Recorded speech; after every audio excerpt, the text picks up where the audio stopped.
दोस्तों, स्वागत है आपका हमारे चैनल आर के वर्मा में।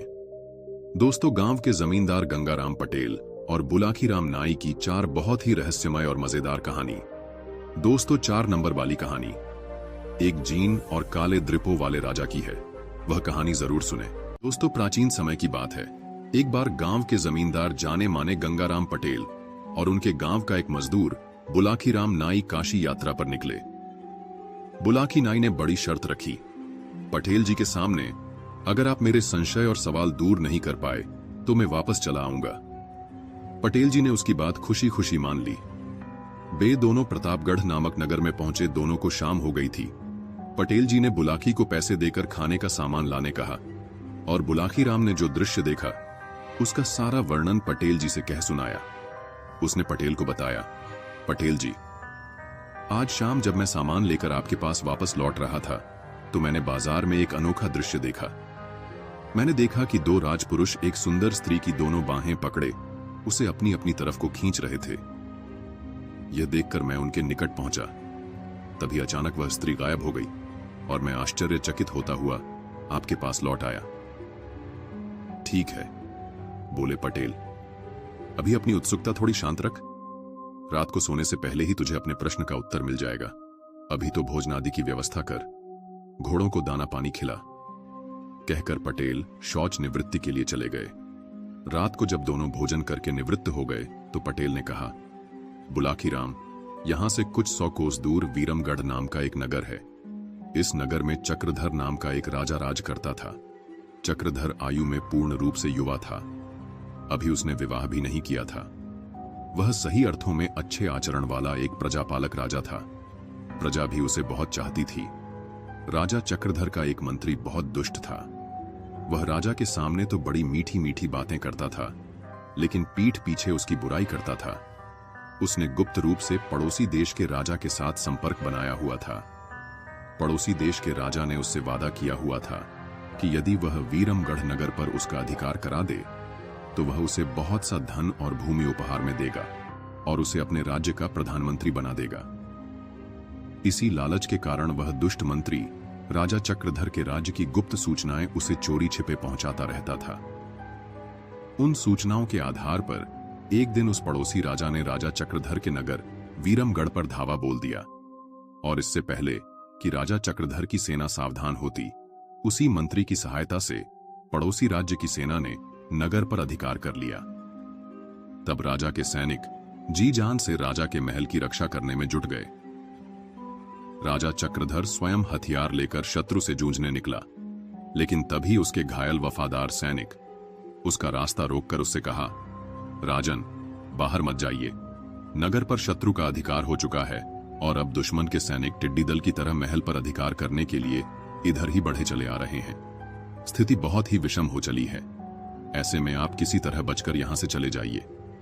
लेकिन सैनिक, राजा बोला, बचकर जाऊं भी तो कैसे? महल से बाहर जाने का तो एकमात्र द्वार यही है। नहीं राजन, महल से बाहर जाने का एक गुप्त द्वार भी है, सैनिक ने कहा, और मैं उस मार्ग को जानता हूं। वह गुप्त द्वार एक सुरंग का है जिसका सिरा यहां से 2 कोस दूर जंगल में निकलता है। मैं आपको उस गुप्त द्वार को दिखाई देता हूं, आप उसी द्वार से बाहर चले जाइए। ऐसा कहकर वह सैनिक उसे एक कक्ष में ले गया और उस कक्ष में बना एक गुप्त द्वार उसे दिखा दिया। राजा जब उस गुप्त रास्ते के जरिए सुरंग में प्रवेश कर गया तो पीछे से उस सैनिक ने बड़ी सावधानी के साथ उस गुप्त द्वार का मुख बंद कर दिया। तभी महल के दरवाजे पर मारो काटो का शोर उठने लगा। सैनिक तलवार उठाए शत्रु से जूझने के लिए मुख्य द्वार की ओर लपका, लेकिन वह अधिक दूर न जा पाया। उसके शरीर से इतना रक्त निकल चुका था कि उसमें आगे बढ़ने की शक्ति शेष न रही। वह लड़खड़ाया और भूमि पर गिर पड़ा। तभी बाहर शत्रु भारी संख्या में आ पहुंचे और कुछ देर के संघर्ष के बाद महल पर शत्रु सेना का अधिकार हो गया। उधर सुरंग के रास्ते से राजा चक्रधर निरंतर आगे बढ़ता गया।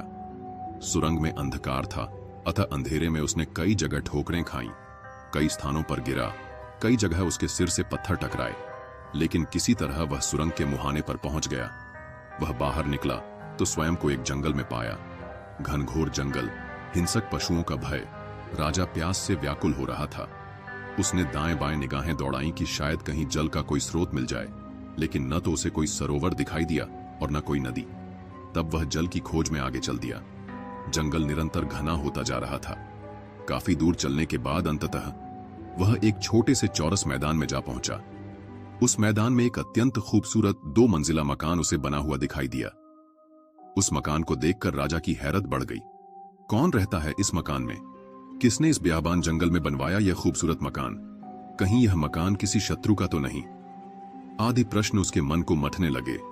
जो होगा देखा जाएगा, ऐसा विचार कर राजा उस मकान की ओर बढ़ गया। वह मकान के दरवाजे पर पहुंचा और आवाज लगाई, कोई है? लेकिन कोई उत्तर उसे न मिला। उसने 2-3 बार आवाजें लगाईं, लेकिन जब कोई उत्तर न मिला तो वह मकान का दरवाजा खोलकर अंदर दाखिल हो गया। मकान बाहर से जितना सुंदर नजर आता था, अंदर से उससे भी कई गुना ज्यादा खूबसूरत था। कमरे में एक पलंग बिछा हुआ था। थका हारा राजा उस पर बैठ गया। फिर वह उठा और सीढ़ियां चढ़कर दूसरे खंड पर पहुंच गया। वहां भी एक भव्य कक्ष बना हुआ था, जिसमें आवश्यकता की सारी चीजें रखी हुई थीं। राजा ने पहले तो पानी पीकर अपनी तृष्णा शांत की, फिर नीचे उतरकर उसी पलंग पर आकर लेट गया। वह बेहद थकान महसूस कर रहा था, अतः एक बार लेटा तो फिर उठा नहीं। उसे निद्रा रानी ने अपनी गोद में समेट लिया। राजा न जाने कितनी देर तक सोता रहा। आंख खुली तो देखा कि सारा कमरा एक स्वर्णिम आभा से दमक रहा है। वह रोशनी किसी दीपक की नहीं, वरन उन खंभों से निकल रही थी जिनके ऊपर मकान का ऊपरी कक्ष टिका हुआ था। राजा उसे देखकर अभी आश्चर्य कर ही रहा था कि तभी घुंघरुओं की आवाज बज उठी और देखते ही देखते उसके बिस्तर के पास एक बेहद सुंदर रूपसी प्रकट हो गई। हे भगवान, मैं किस मुसीबत में आ फंसा। यह तो कोई माया महल है, और यह सुंदरी या तो डायन या चुड़ैल है, या फिर कोई जादूगरनी जो अपने जादू से इतनी खूबसूरत बनी हुई है। राजा ऐसा विचार कर ही रहा था कि वह सुंदरी जैसे उसके मन के विचारों को ताड़ गई। वीणा की झंकार जैसे मधुर स्वर में उसने कहा, घबराओ मत अजनबी, तुम यहां सुरक्षित हो। लेकिन आप कौन हैं और आपका यह माया महल? राजा ने कंपित स्वर में पूछा। अजनबी, मैं मय दानव की पुत्री हूं। दानेशी नाम है मेरा। यह मकान मेरे पिता का बनवाया हुआ है। एक राक्षस से युद्ध करते समय मेरे पिता की मौत हो चुकी है। वह राक्षस मेरे रूप का दीवाना है। वह हर हालत में मुझे पाना चाहता है, अतः उसके भय से दिन में तो मैं अदृश्य हो जाती हूं और रात के समय यहां आ जाती हूं। दानव कन्या ने स्वयं ही अपना परिचय दिया। दोस्तों, वीडियो को एक लाइक जरूर कर दे। तत्पश्चात राजा ने भी अपना परिचय दिया और उस पर कैसी मुसीबत आ पड़ी है, किस परिस्थिति में उसे अपना राज्य छोड़कर जान बचाने के लिए भागना पड़ा है, वह सब उस दानव कन्या को बताया। सुनकर दानव कन्या ने कहा, घबराओ नहीं, जब तक तुम्हारा विपत्ति काल चल रहा है तब तक यहीं रहो। यहां जरूरत की हर सामग्री मौजूद है। ऐसा कहकर वह राजा का हाथ पकड़कर बाहर ले आई। उस चौरस मैदान की ओर उसने कोई मंत्र बुदबुदाते हुए हाथ से कोई संकेत किया। देखते ही देखते पूरा मैदान किसी भव्य राजमहल में परिवर्तित हो गया। खूबसूरत बगीचे, मनोरम फव्वारे, दास दासियां सब न जाने कैसे उस राजमहल में प्रकट हो गए। उस राजमहल के सामने वह मकान बहुत ही साधारण सा लगने लगा। दानेशी उसके हाथ में हाथ डालकर पुनः उसे अंदर ले आई और बड़े प्रेम से उसे पलंग पर बिठाकर बोली, राजन, आपको भूख लगी होगी, पहले भोजन कर लीजिए, बातें तो बाद में होती रहेंगी। ऐसा कहकर दानेशी ने ताली बजाई। ताली बजाते ही न जाने कैसे उस कमरे में भोजन की थालियां लिए अनेक सेविकाएं प्रकट हो गईं। दानेशी ने तब राजा चक्रधर को बड़े प्यार से अपने हाथों से खाना खिलाया। भोजन बहुत स्वादिष्ट था। यद्यपि यह स्वयं राजा था और उसके राजमहल में भी भोजन की बहुत अच्छी व्यवस्था रहती थी, तथापि आज जैसा भोजन उसने न खाया था वह तो इसके आगे कूड़ा था। इतनी कहानी सुनाकर पटेल ने थोड़ा विराम लिया। हुक्के का एक जोरदार कश खींचा और धुआं बुलाखीराम की ओर उछाल दिया। अरे, ये क्या कह रहे हो पटेल जी? धुआं दूसरी ओर फेंको। बुलाकी चिल्लाया, मुझे खांसी उठाएगी। पटेल मुस्कुराए और बोले, मैं ये जानने की कोशिश कर रहा था कि कहीं तू सो तो नहीं गया। अंधेरे में दिखाई तो कुछ दे नहीं रहा। कुछ देर पहले तक तू हुंकारा भर रहा था, पर अब वह भी बंद कर दिया है, इसलिए मुझे तुझे सचेत करना पड़ा। खैर, ये बता कैसी लग रही है ये कहानी? बहुत ही अच्छी, बेहद दिलचस्प, बुलाकी बोला। आप कहानी जारी रखिए। बुलाकी, राजा चक्रधर और दानेशी का प्रेम प्रसंग काफी लंबा है, अतः मैं तुझे संक्षिप्त में बताता हूं कि वहां रहते रहते दोनों में प्यार हो गया। फिर एक दिन अग्नि को साक्षी मानकर दोनों ने विवाह कर लिया और दोनों पति पत्नी के रूप में वहां रहने लगे। बुलाकी, जैसा कि मानव स्वभाव है, हर मानव अपने जीवन में विविधता चाहता है। एक रास्ता उसे बोर कर देती है। यही कुछ राजा चक्रधर के साथ हुआ। महीनों तक एक ही स्थान पर रहते हुए वह उकताने लगा, तो एक दिन अपनी पत्नी दानेशी से कहा, प्रिय, तुम्हें तो तंत्र मंत्र विद्या का ज्ञान है, अतः जब चाहे रूप बदलकर अथवा अदृश्य रूप में जहां भी चाहती हो चली जाती हो, किंतु मैं ठहरा एक साधारण मानव। मैं इस निर्जन स्थान में एक ही जगह रहते रहते बहुत उकताहट महसूस करता हूं। मेरी इच्छा है कि कुछ दिनों के लिए हम निकट के किसी बड़े नगर चलें, साधारण व्यक्तियों की तरह वहां रहें, नए नए लोगों से मिलें, उनके जीवन के विषय में जानें, वार्तालाप के जरिए कुछ उनसे नई बातें सीखें, कुछ अपनी बात उन्हें सिखाएं। कहो क्या विचार है इस विषय में तुम्हारा? मुझे तो कोई ऐतराज नहीं है, किंतु तुम पर कोई संकट ना आ जाए, दानेशी ने आशंका जताई। कोई संकट नहीं आएगा, और फिर आया भी तो वीरतापूर्वक उसका भी मुकाबला कर लेंगे। इस प्रकार दानेशी को राजी करके राजा चक्रधर उसे इसी शहर में कुछ दिन घूमने के लिए ले आया। 2 दिन खूब आराम से बीते। उन दोनों ने खूब सैर सपाटा किया, नए नए स्थान देखे, ढेरों अच्छी अच्छी चीजों की खरीदारी की। लेकिन तीसरे दिन उनके समक्ष एक संकट आ खड़ा हुआ ये कि जब वे दोनों खरीदारी करके एक दुकान से बाहर निकल रहे थे, तो वहां के राजा की नजर उस दानव कन्या पर पड़ गई और वह उस पर मोहित हो उठा। वह घोड़े से नीचे उतरा और दानेशी के समीप पहुंचकर उससे प्रणय याचना करने लगा। यह देखकर राजा चक्रधर को क्रोध आ गया। उसने राजा से कहा कि यह स्त्री मेरी पत्नी है और आपको किसी विवाहिता स्त्री से प्रणय निवेदन करने का कोई अधिकार नहीं है। बस इसी बात पर उन दोनों में तकरार होने लगी। राजा ने दानेशी का बाजू थामा और उसे खींचकर घोड़े पर बिठाना चाहा, लेकिन तभी उसके पति चक्रधर ने उसका दूसरा बाजू थाम लिया। अब चक्रधर तो दानेशी को अपनी ओर खींचे, तो यहां का राजा उसे अपनी ओर। दानेशी की स्थिति विषम हो गई। तब उसने अपने तंत्र मंत्र बल का उपयोग किया और देखते ही देखते अदृश्य हो गए। कहानी का समापन कर गंगाराम पटेल ने कहा, कुछ समझे बुलाकी राम? आज तुमने जो दृश्य देखा था वह उसी समय का था। वह स्त्री जो तुम्हारे देखते ही देखते अदृश्य हो गई थी, दानव कन्या दानेशी थी, और राजपुरुषों के विषय में तुम जान ही चुके हो। इसलिए खेल खत्म और पैसा हजम। अब चादर लंबी तान कर सो जाओ, सुबह उठकर फिर यात्रा करनी है। दोस्तों, अगले दिन भोर होते ही दोनों उठे और सारा सामान समेटकर आगे की यात्रा पर चल पड़े। दिन भर की यात्रा करते हुए वे दोनों एक नए नगर में पहुंचे और उसी नगर में रात्रि बसेरा करने का निर्णय किया। एक सराय में व्यवस्थित होकर पटेल ने बुलाकी राम को बाजार से खाने पीने का सामान लाने के लिए भेजा। बुलाकी राम लौटा तो एक नई बात फिर उसके पेट में कुलबुला रही थी, जिसे वह शहर में देख आया था। पाठकों, वह नई बात क्या थी? यह गंगाराम पटेल के साथ साथ आप भी जान लीजिए। इस बार बाजार के एक व्यस्त चौराहे पर बुलाकी राम ने एक ऐसा युवक देखा जो देखने में तो किसी कुलीन घर का चिराग लग रहा था, पर उस युवक की आंखों में वीरानी छाई हुई थी।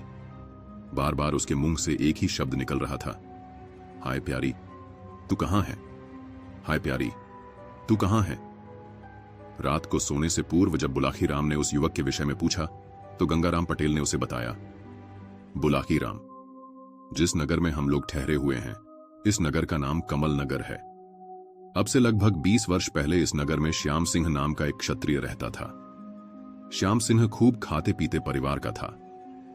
उसके पास उसके पिता की छोड़ी हुई बहुत बड़ी संपदा थी।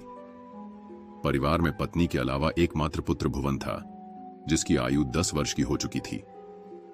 श्याम सिंह का परिवार बड़े आनंद के साथ जीवन व्यतीत कर रहा था कि एक दिन उस परिवार पर शनि की कुदृष्टि पड़ गई।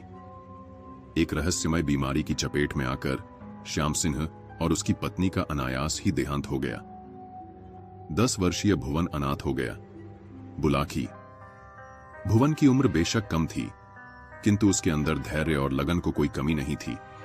उस किशोर ने बड़ी दृढ़ता से स्थिति का मुकाबला किया और अपने पिता के छोड़े हुए धन के सहारे अपनी परवरिश अपने आप करता रहा। धीरे धीरे 10 वर्ष बीत गए। किशोर आयु का भुवन अब 20 साल का सुंदर नौजवान बन गया। एक दिन भुवन ने अपने मन में विचार किया कि मां बाप द्वारा छोड़ा हुआ धन धीरे धीरे समाप्त हो रहा है, अतः क्यों न इस धन से किसी दूसरे नगर में जाकर कोई व्यापार कर लूं। व्यापार चल पड़ा तो इस धन में वृद्धि होगी, तब मैं कोई अच्छी 100 कन्या ढूंढकर उसके साथ अपना विवाह कर लूंगा और आनंद के साथ शेष जीवन व्यतीत करूंगा। ऐसा विचार कर एक दिन उसने अपना सारा धन समेटा और उसे लेकर किसी दूसरे नगर के लिए चल पड़ा। रास्ता एक वन के मध्य से गुजरता था। शाम के समय जब वह पैदल चलते हुए थक गया तो एक वृक्ष की छाया में बैठ गया। ठंडी ठंडी हवा बह रही थी। भुवन को पता ही नहीं चला कि कब उसे नींद आ गई। जब उसकी नींद टूटी तो उसने स्वयं को 8 डाकुओं के एक दल से घिरा हुआ पाया। डाकू सरदार ने एक भाले की नोक से उसे टोलते हुए कहा, ऐ लड़के, जो कुछ भी तेरे पास है चुपचाप हमारे हवाले कर दे, प्रतिरोध करेगा तो हम तुझे खत्म कर देंगे। भुवन ने सोचा कि यदि इन्होंने मुझे मार दिया तो सारी कहानी ही खत्म हो जाएगी, अतः क्यों न अपना धन देकर इनसे अपनी जान छुड़ा लूं। जीवित रहा तो और धन कमा लूंगा। ऐसा विचार कर उसने अपने पास का सारा धन उन डाकुओं को सौंप दिया। डाकू उसका धन लेकर वहां से चलते बने। संध्या हो चली थी। भुवन ने आगे बढ़ने का मन बनाया, लेकिन फिर सोचा कि संध्या काल में तो जंगली जानवर अपने अपने शिकार की तलाश में बाहर निकल पड़ते हैं। यदि किसी हिंसक जीव से टकराव हो गया तो प्राण संकट में पड़ जाएंगे। इससे तो बेहतर यही है कि आज की रात इस वन में किसी वृक्ष पर चढ़कर गुजार दी जाए। अगली प्रातः जैसे ही भोर का उजाला फूटेगा शहर की ओर चल पड़ूंगा। ऐसा विचार कर भुवन एक घने वृक्ष की एक मोटी सी शाखा पर जाकर बैठ गया। उसने शाखा के साथ अपनी छाती सटा ली और दोनों बाजुओं से शाखा को मजबूती से थामकर सो गया। आधी रात को अचानक उसकी नींद खुल गई। नीचे झांका तो मध्यम सी रोशनी में उसे 4 प्रेत गोल दायरे में बैठे हुए दिखाई दिए। उनमें से एक प्रेत कह रहा था, मित्रों, मालवा देश के राजा हरि सिंह की राजकुमारी रूपकुमारी बहुत ही रूपवती है। अभी उसकी आयु मात्र 16 साल की है, परंतु उसका पिता कल उसकी शादी एक ऐसे राजा के साथ कर देना चाहता है जिसकी उम्र 60 साल है। यह तो बहुत ही अनर्थ की बात है। यह सुनकर दूसरे प्रेत ने कहा, मित्रों, है तो यह अनर्थ की बात, पर इससे भी ज्यादा अनर्थ वाली यह बात है कि राजकुमारी उस बूढ़े राजा के साथ हरगिज भी विवाह करना नहीं चाहती। वह निश्चय कर चुकी है कि विष खाकर अपने प्राण त्याग देगी, किंतु उस बूढ़े राजा के साथ कभी शादी नहीं करेगी। बेचारी राजकुमारी, मुझे तो उस पर बहुत दया आ रही है। कल वह नाहक ही अपने प्राण गंवा देगी। तब तीसरे प्रेत ने कहा, मित्रों, यदि ऐसी बात है तो हमें उस राजकुमारी की मदद करनी चाहिए, क्योंकि जब हम मानव योनि में थे तो बुरे कर्म करने के समय जो हमें यह प्रेत योनि मिली है, इस योनि में हम नाना प्रकार के काष्टीन हमें चाहिए कि हम कुछ अच्छे कर्म करें, जिससे हमारे पापों में कमी से मनुष्य योनि में जन्म लेकर सर्वानंद भोगें। और अब चौथे प्रेत की बारी थी। उसने कहा, मित्र, कहते तो तुम ठीक हो, पर हम ठहरे अशरीरी, मनुष्य देह हम धारण नहीं कर सकते। बिना देह के हम उस बेचारी राजकुमारी की कैसे मदद कर सकते हैं? हाँ, यदि कोई मनुष्य हमारा साथ दे तो हम उसकी मदद अवश्य कर सकते हैं। वृक्ष पर बैठे हुए भुवन ने सारी बातें सुनी। उसने राजकुमारी के विषय में जो कुछ सुना, उसे सुनकर उसके दिल को बहुत दुख पहुंचा। मन में एक निश्चय करके वह वृक्ष से नीचे उतर आया और उन प्रेतों से कहा, हे प्रेतों, मैंने तुम लोगों की सारी बातें सुनी हैं। खुशी की बात है कि तुम राजकुमारी रूपकुमारी की मदद करना चाहते हो। मैं भी उसकी मदद करना चाहता हूं। बताओ, मैं किस प्रकार उसकी मदद कर सकता हूं? यह सुनकर प्रेतों का सरदार बोला, मित्र, एक शर्त पर हम तुम्हारी मदद ले सकते हैं। शर्त यह है कि तुम भूलकर भी हमारे विषय में किसी से भी कोई जिक्र नहीं करोगे। यदि तुमने जाने अनजाने भी हमारा किसी से विक्र कर दिया तो उसी समय राजकुमारी रूपकुमारी के प्राण छूट जाएंगे। बोलो, मंजूर है यह शर्त? भुवन ने तत्काल उनकी यह शर्त स्वीकार कर ली। तब प्रेतों ने अपनी मायावी विद्या से भुवन के लिए राजकुमारों जैसे वस्त्राभूषण मंगवाए। मायावी विद्या से ही 5 घोड़े पैदा किए, जो वायु से भी तेज रफ्तार से आकाश में उड़ सकते थे। भुवन को एक घोड़े पर बैठाया और उसके पीछे पीछे अशरीरी रूप में अपने अपने घोड़ों पर बैठकर मालवा की ओर उड़ चले। 2 घंटे में ही वे घोड़े मालवा देश की सीमा में प्रविष्ट हो गए। बुलाकी राम। जब वे पांचों प्राणी वहां पहुंचे, उस समय राजमहल में अनेक मेहमान ठहरे हुए थे। उन पांचों प्रेतों ने भुवन को तो राजमहल में भेज दिया और स्वयं अदृश्य रहकर उसकी निगरानी करते रहे। राजकुमारी रूपकुमारी उस समय अपने कमरे में अकेली बैठी थी जब युवक ने उसके कमरे में प्रवेश किया। भुवन को वहां आया देख राजकुमारी आश्चर्यचकित रह गई। उसने भुवन से पूछा, हे युवक, तुम कौन हो और मेरे कक्ष में किधर से आ पहुंचे? भुवन ने कहा, हे राजकुमारी, मेरा नाम भुवन है। मुझे तुम्हारे विषय में सब कुछ मालूम हो चुका है कि तुम अपना विवाह उस बूढ़े राजा के साथ करना नहीं चाहती हो। मैं तुम्हारी सहायता करने के लिए ही यहां आया हूं। भुवन सुंदर तो था ही। उसने राजकुमारी से जब यह विनम्रता के साथ कहा तो वह उसके व्यक्तित्व से बेहद प्रभावित हुई। उस समय भुवन का सहारा उसे भगवान का भेजा हुआ सहारा महसूस हुआ। वह तुरंत उसके साथ चलने के लिए तैयार हो गई। भुवन ने तब राजकुमारी को अपने घोड़े पर बिठाया और आकाश मार्ग से चल पड़ा। चारों प्रेत भी अदृश्य रूप में उसके पीछे पीछे चल पड़े। भुवन ने अपना घोड़ा वन में उसी वृक्ष के नीचे उतारा। वहां अदृश्य रूप से उन प्रेतों ने युवक से कहा, हे युवक, अब तुम इस राजकुमारी को अपने नगर में ले जाओ और इसके साथ विधिवत विवाह करके सुखी और संपन्न जीवन व्यतीत करो। पर सावधान, हमारी हिदायतें याद रखना, भूलकर भी कभी किसी से हमारा जिक्र न करना। उत्तर में भुवन ने सिर हिलाकर अपनी सहमति प्रदान कर दी। उधर जब राजमहल में राजकुमारी रूपकुमारी के गायब होने की खबर मिली तो वहां हड़कंप मच गया। चारों तरफ राजकुमारी की खोज होने लगी, किंतु यह सब निष्फल साबित हुआ। राजकुमारी तो उनकी पहुंच से बहुत दूर कमल नगर में पहुंच चुकी थी। उधर नगर के लोगों को जब यह मालूम हुआ कि भुवन ने अपना विवाह कर लिया है तो उसके सभी मित्रों ने आकर उसे बधाई दी। हे बुलाकी। राजकुमारी रूपकुमारी भुवन के साथ चली तो आई, किंतु उसने जब घर में घोर दरिद्रता देखी तो उसे बहुत दुख हुआ। कहां तो राजसी वैभव का सुख और कहां एक मामूली सा मकान। वह महलों में पली थी और अब उसे एक मामूली से घर में रहते हुए घर का सारा काम स्वयं ही करना पड़ता था। इस कारण वह कुछ परेशान सी रहने लगी। उसकी परेशानी उसके पति भुवन ने भांप ली। उसने अपने मन में विचार किया कि क्यों न अपने मित्र प्रेतों से इस विषय में सहायता ली जाए। अतः एक रात वह राजकुमारी को सोता छोड़कर अपने प्रेत मित्रों के पास जा पहुंचा। उसने जब अपनी परेशानी उन्हें बताई तो उसके प्रेत मित्र उसकी सहायता करने के लिए तत्पर हो गए। तब उन्होंने अपनी माया से रातों रात भुवन के मकान को एक सुंदर महल का रूप दे दिया। महल के कोठार धन धान्य से भर दिए और उसका एक कक्ष धन से भर दिया। सुबह हुई तो राजकुमारी ने अपने को एक सुंदर से छोटे महल में पाया। इतना शानदार महल और धन धान्य से भरे कोठार देखकर वह आश्चर्य में पड़ गई। तब वह बार बार अपने पति से यह पूछने लगी कि वह इस रहस्य को बताए कि रातों रात यह सब कैसे संभव हो गया। बुलाकी राम।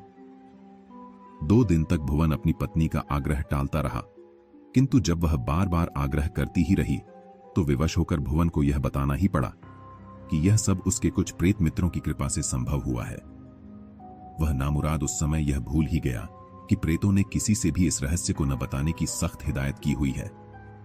रहस्य का उजागर होना था कि राजकुमारी ने उसी क्षण दम तोड़ दिया। यह देखकर भुवन को उस रहस्य के उजागर कर देने का बहुत अफसोस होने लगा। वह फूट फूट कर रोने लगा और सिर धुन धुन कर विलाप करने लगा कि हाय प्यारी, तू कहां है? हाय प्यारी, तू कहां है? बस तभी से वह विक्षिप्त हो गया है। हे बुलाकी, आज शाम तू जिस शख्स को प्रलाप करते हुए देख आया है वह भुवन ही था। अब बता, तेरी बात का तुझे उत्तर मिल गया ना? मिल गया पटेल जी। बुलाकी बोला, किस्मत के खेल भी निराले होते हैं। बेचारे भुवन की तो किस्मत बनकर भी बिगड़ गई। ईश्वर उसकी आत्मा को शांति दे। यह कहकर बुलाकी ने बिस्तर पर अपने पैर फैला दिए। शीघ्र ही वह नींद के आगोश में समा गया। काशी यात्रा में गंगाराम पटेल और बुलाकी राम एक नए नगर में पहुंचे और रात्रि को वहां विश्राम किया। इस दौरान बुलाकी राम ने जो अद्भुत दृश्य देखा वह कुछ इस प्रकार था। दोस्तों, बुलाकी ने एक चौराहे पर देखा कि एक रथ में एक सुंदर नौजवान बैठा हुआ था। उसके साथ ही एक सुंदर सी स्त्री बैठी हुई थी। कुछ देर तक दोनों में वार्तालाप हुआ। और फिर स्त्री उतरी और एक बिल्ली बनकर झाड़ी में चली गई। बुलाकी यह दृश्य देखकर हैरान रह गया और लौटा तो उसने गंगाराम पटेल से इस बात का रहस्य बताने को कहा। लेकिन रोज की तरह तब भोजनोपरांत सोने के समय गंगाराम ने उसके इस प्रश्न का जवाब दिया। गंगाराम ने कहा, बुलाकी राम, इस शहर में श्रीधर नाम का एक रईस आदमी रहता था। उसकी इकलौती संतान है। उसका बेटा किशोरलाल श्रीधर ने अपने एक घनिष्ठ मित्र की बेटी सौदामिनी के साथ उसका रिश्ता बचपन में ही तय कर दिया था। किशोर और सौदामिनी की शादी मात्र वर्ष 5 की आयु में ही हो गई। श्रीधर का विचार था कि जब उसका बेटा युवा हो जाएगा तो उसका गौना कराकर बहू को घर में ले आऊंगा। वक्त गुजरता गया। किशोर की उम्र 18 वर्ष की हो गई। तब एक दिन श्रीधर ने बहू का गौना कराने के लिए किशोर को उसकी ससुराल भेजा। बहू को लाने के लिए किशोर रथ सजाकर अपने नगर से निकला। अभी उसका रथ नगर से निकल भी न पाया था कि न जाने किधर से एक काली बिल्ली प्रकट हुई और उसका रास्ता काटकर झाड़ियों में लोप हो गई। यात्रा पर अथवा किसी शुभ कार्य के लिए जाते समय यदि बिल्ली रास्ता काट जाए तो उसे हमारे समाज में एक अपशगुन माना जाता है।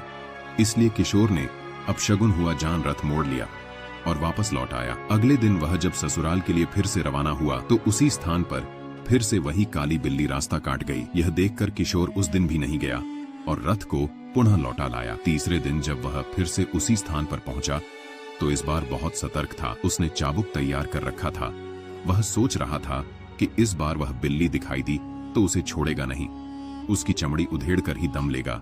लेकिन इस बार उसे वह बिल्ली दिखाई ही न दी। बिल्ली के स्थान पर उसने एक अपूर्व सुंदरी वहां खड़ी देखी। रथ जब समीप पहुंचा तो उस रूपसी ने किशोर से आग्रह किया, श्रीमान, क्या आप नवलगढ़ जा रहे हैं? हाँ, किशोरलाल ने कहा। जा तो वहीं रहा हूँ, पर आप यह बात क्यों पूछ रही हैं? बात यह है कि मुझे भी उसी ओर जाना है। उस रूपसी ने कहा, यदि आप अपने रथ में मुझे भी स्थान दे दें तो मैं आपकी आभारी रहूंगी। आभार कैसा, रथ तो खाली है, आप शौक से मेरे साथ यात्रा कर सकती हैं। किशोर ने कहा। युवती रथ में आ बैठी।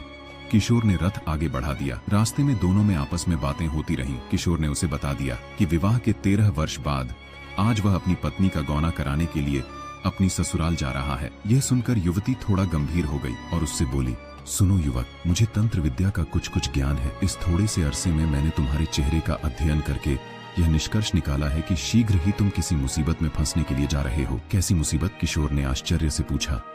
मुसीबत कैसी होगी ये तो मैं तुम्हें अभी नहीं बता सकती, युवती बोली, पर इतना अवश्य कह सकती हूँ कि तुम्हारे प्राण जाने का भय है। तुम्हारा कोई बहुत ही घनिष्ठ व्यक्ति तुम्हारी मौत का कारण बन सकता है। यदि ऐसा है तो क्या तुम उसका कोई निराकरण सुझा सकती हो? किशोर ने पूछा। निराकरण तो मुझे भी कोई सुझाई नहीं दे रहा, युवती बोली।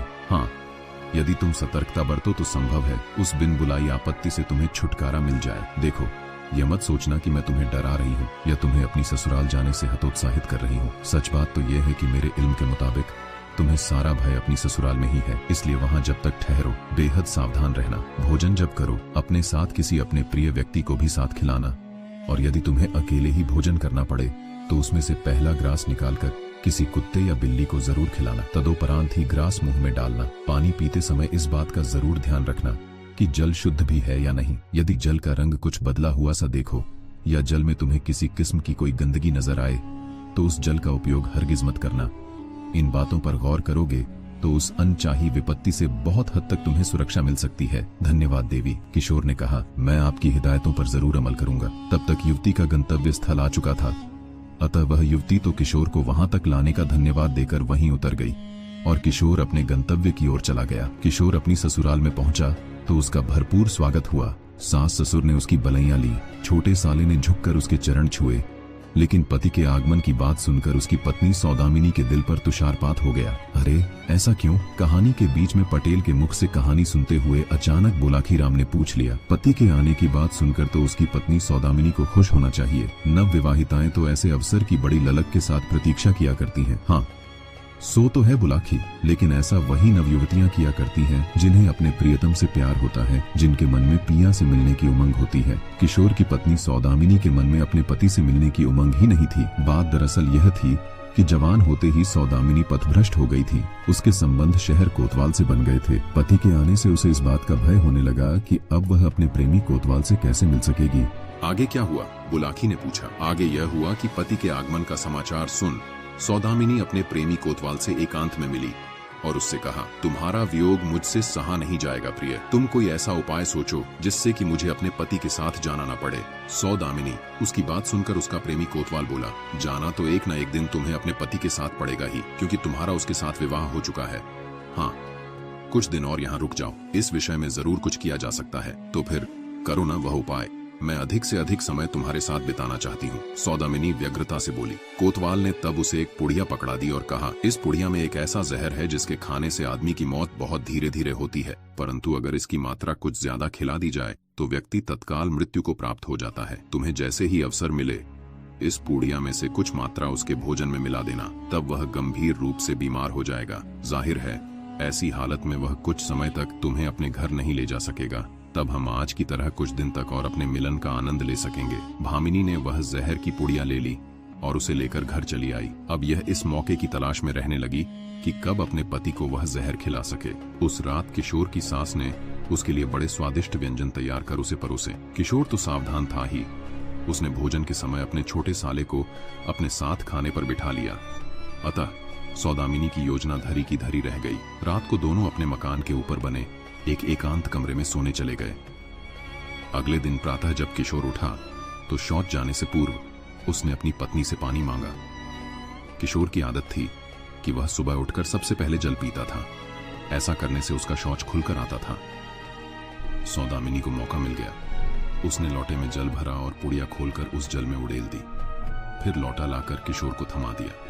तभी अचानक किशोर को कुछ काम याद आ गया। उसने लोटे को वहीं रख दिया और अपने कमरे में चला गया। संयोगवश उसी समय सौदामिनी का छोटा भाई वहां आ पहुंचा। उसे प्यास लगी थी, अतः जब उसने लोटे में जल भरा देखा तो बिना किसी हिचकिचाहट के लोटे का सारा जल पी लिया। जैसा कि अपेक्षित था, जल पीते ही उसकी हालत बिगड़ गई और देखते ही देखते उसने दम तोड़ दिया। सौदामिनी ने जब अपने भाई को मरा देखा तो उसके हाथों के तोते उड़ गए, वह सन्नसी रह गई। लेकिन फिर उस दुष्टा ने इसका दोष अपने पति पर ही मढ़ दिया।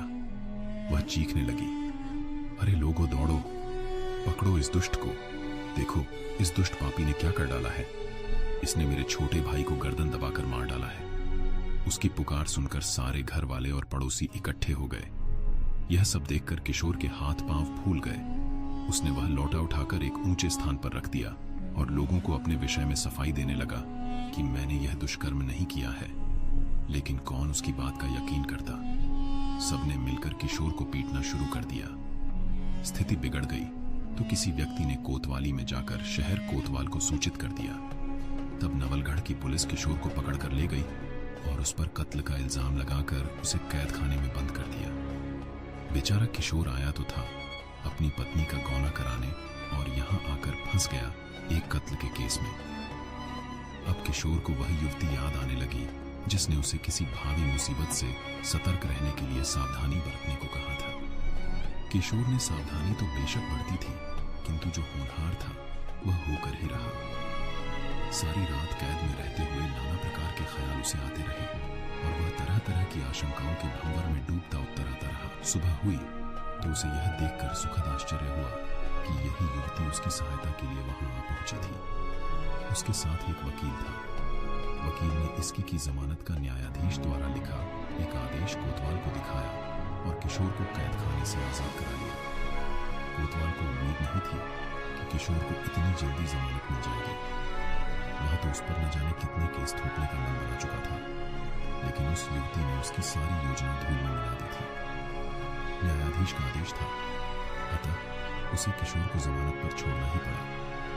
बुलाखी, उस प्रदेश में जहां किशोर का कोई मददगार न था, वह युवती एक फरिश्ता बनकर किशोर की जिंदगी में आई। उसने किशोर के वकील को शहादत के रूप में ऐसे अकाट्य सबूत मुहैया कराए जिन्हें देखकर न्यायाधीश को किशोर को बाइज्जत रिहा करना पड़ा। इतना कहकर पटेल ने थोड़ा विराम लिया, हुक्के से एक गहरा कश खींचा और आगे बोले, जानना चाहते हो बुलाखीराम कि उस युवती ने किशोर को निर्दोष साबित करने के लिए कौन कौन से सबूत मुहैया कराए थे? हाँ हाँ, ये बात तो जरूर बताइए पटेल जी, बुलाखी तत्परता से बोला। तो सुनो, पहला सबूत तो उस युवती ने यह उपलब्ध कराया कि उसने सौदामिनी के मृत भाई की शारीरिक जांच करवाई।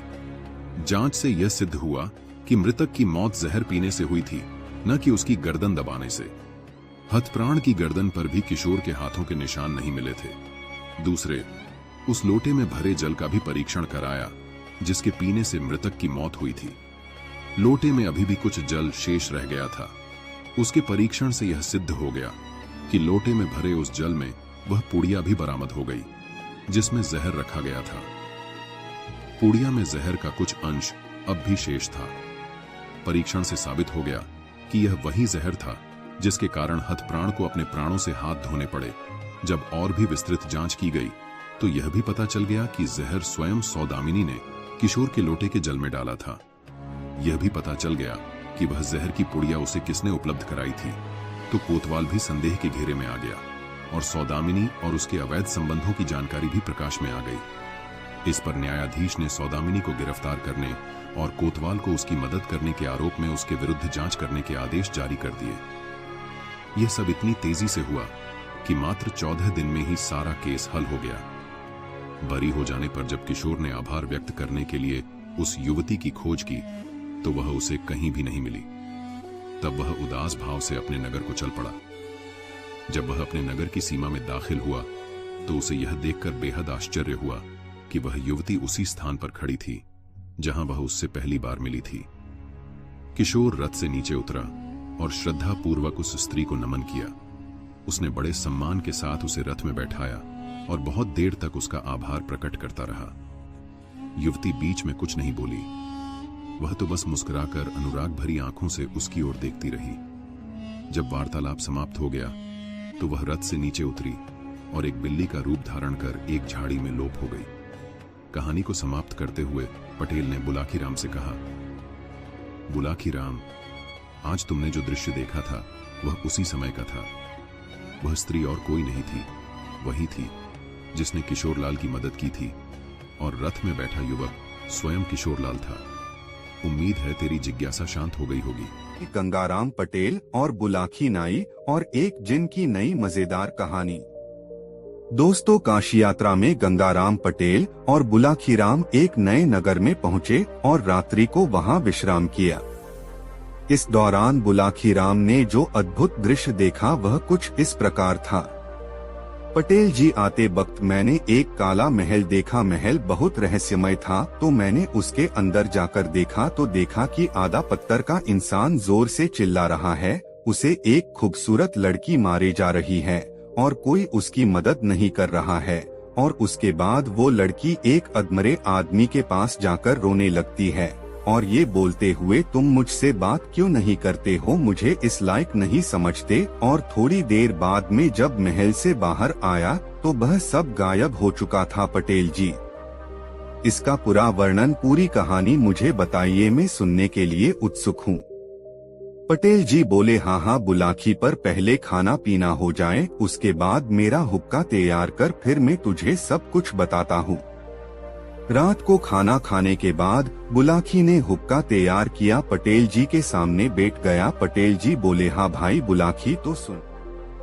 किसी समय धार्मिक प्रवृत्ति का एक वृद्ध मुसलमान मछुआरा नियमित रूप से प्रतिदिन सदरे उठकर नदी के किनारे जाता और 4 बार नदी में जाल फेंकता था। एक दिन सुबह सुबह उसने नदी में जाल डाला। जब वह जाल को खींचने लगा तो जाल बहुत भारी लगा। उसने समझा कि आज कोई बड़ी मछली हाथ आई है, लेकिन कुछ ही देर बाद उसकी मेहनत पर पानी फिर गया। मेहनत से जाल खींचकर निकाला तो देखा कि उसमें एक गधे की लाश फंसी है। मछुआरा उसे देखकर जल भुन गया। उसका जालन भी गधे के बोझ से जगह जगह से फट गया था। उसने जाल में से गधे की लाश निकालकर एक तरफ फेंक दी और जाल फिर से नदी में डाला। इस बार खींचा तो उसमें सिर्फ मिट्टी और कीचड़ भरा मिला।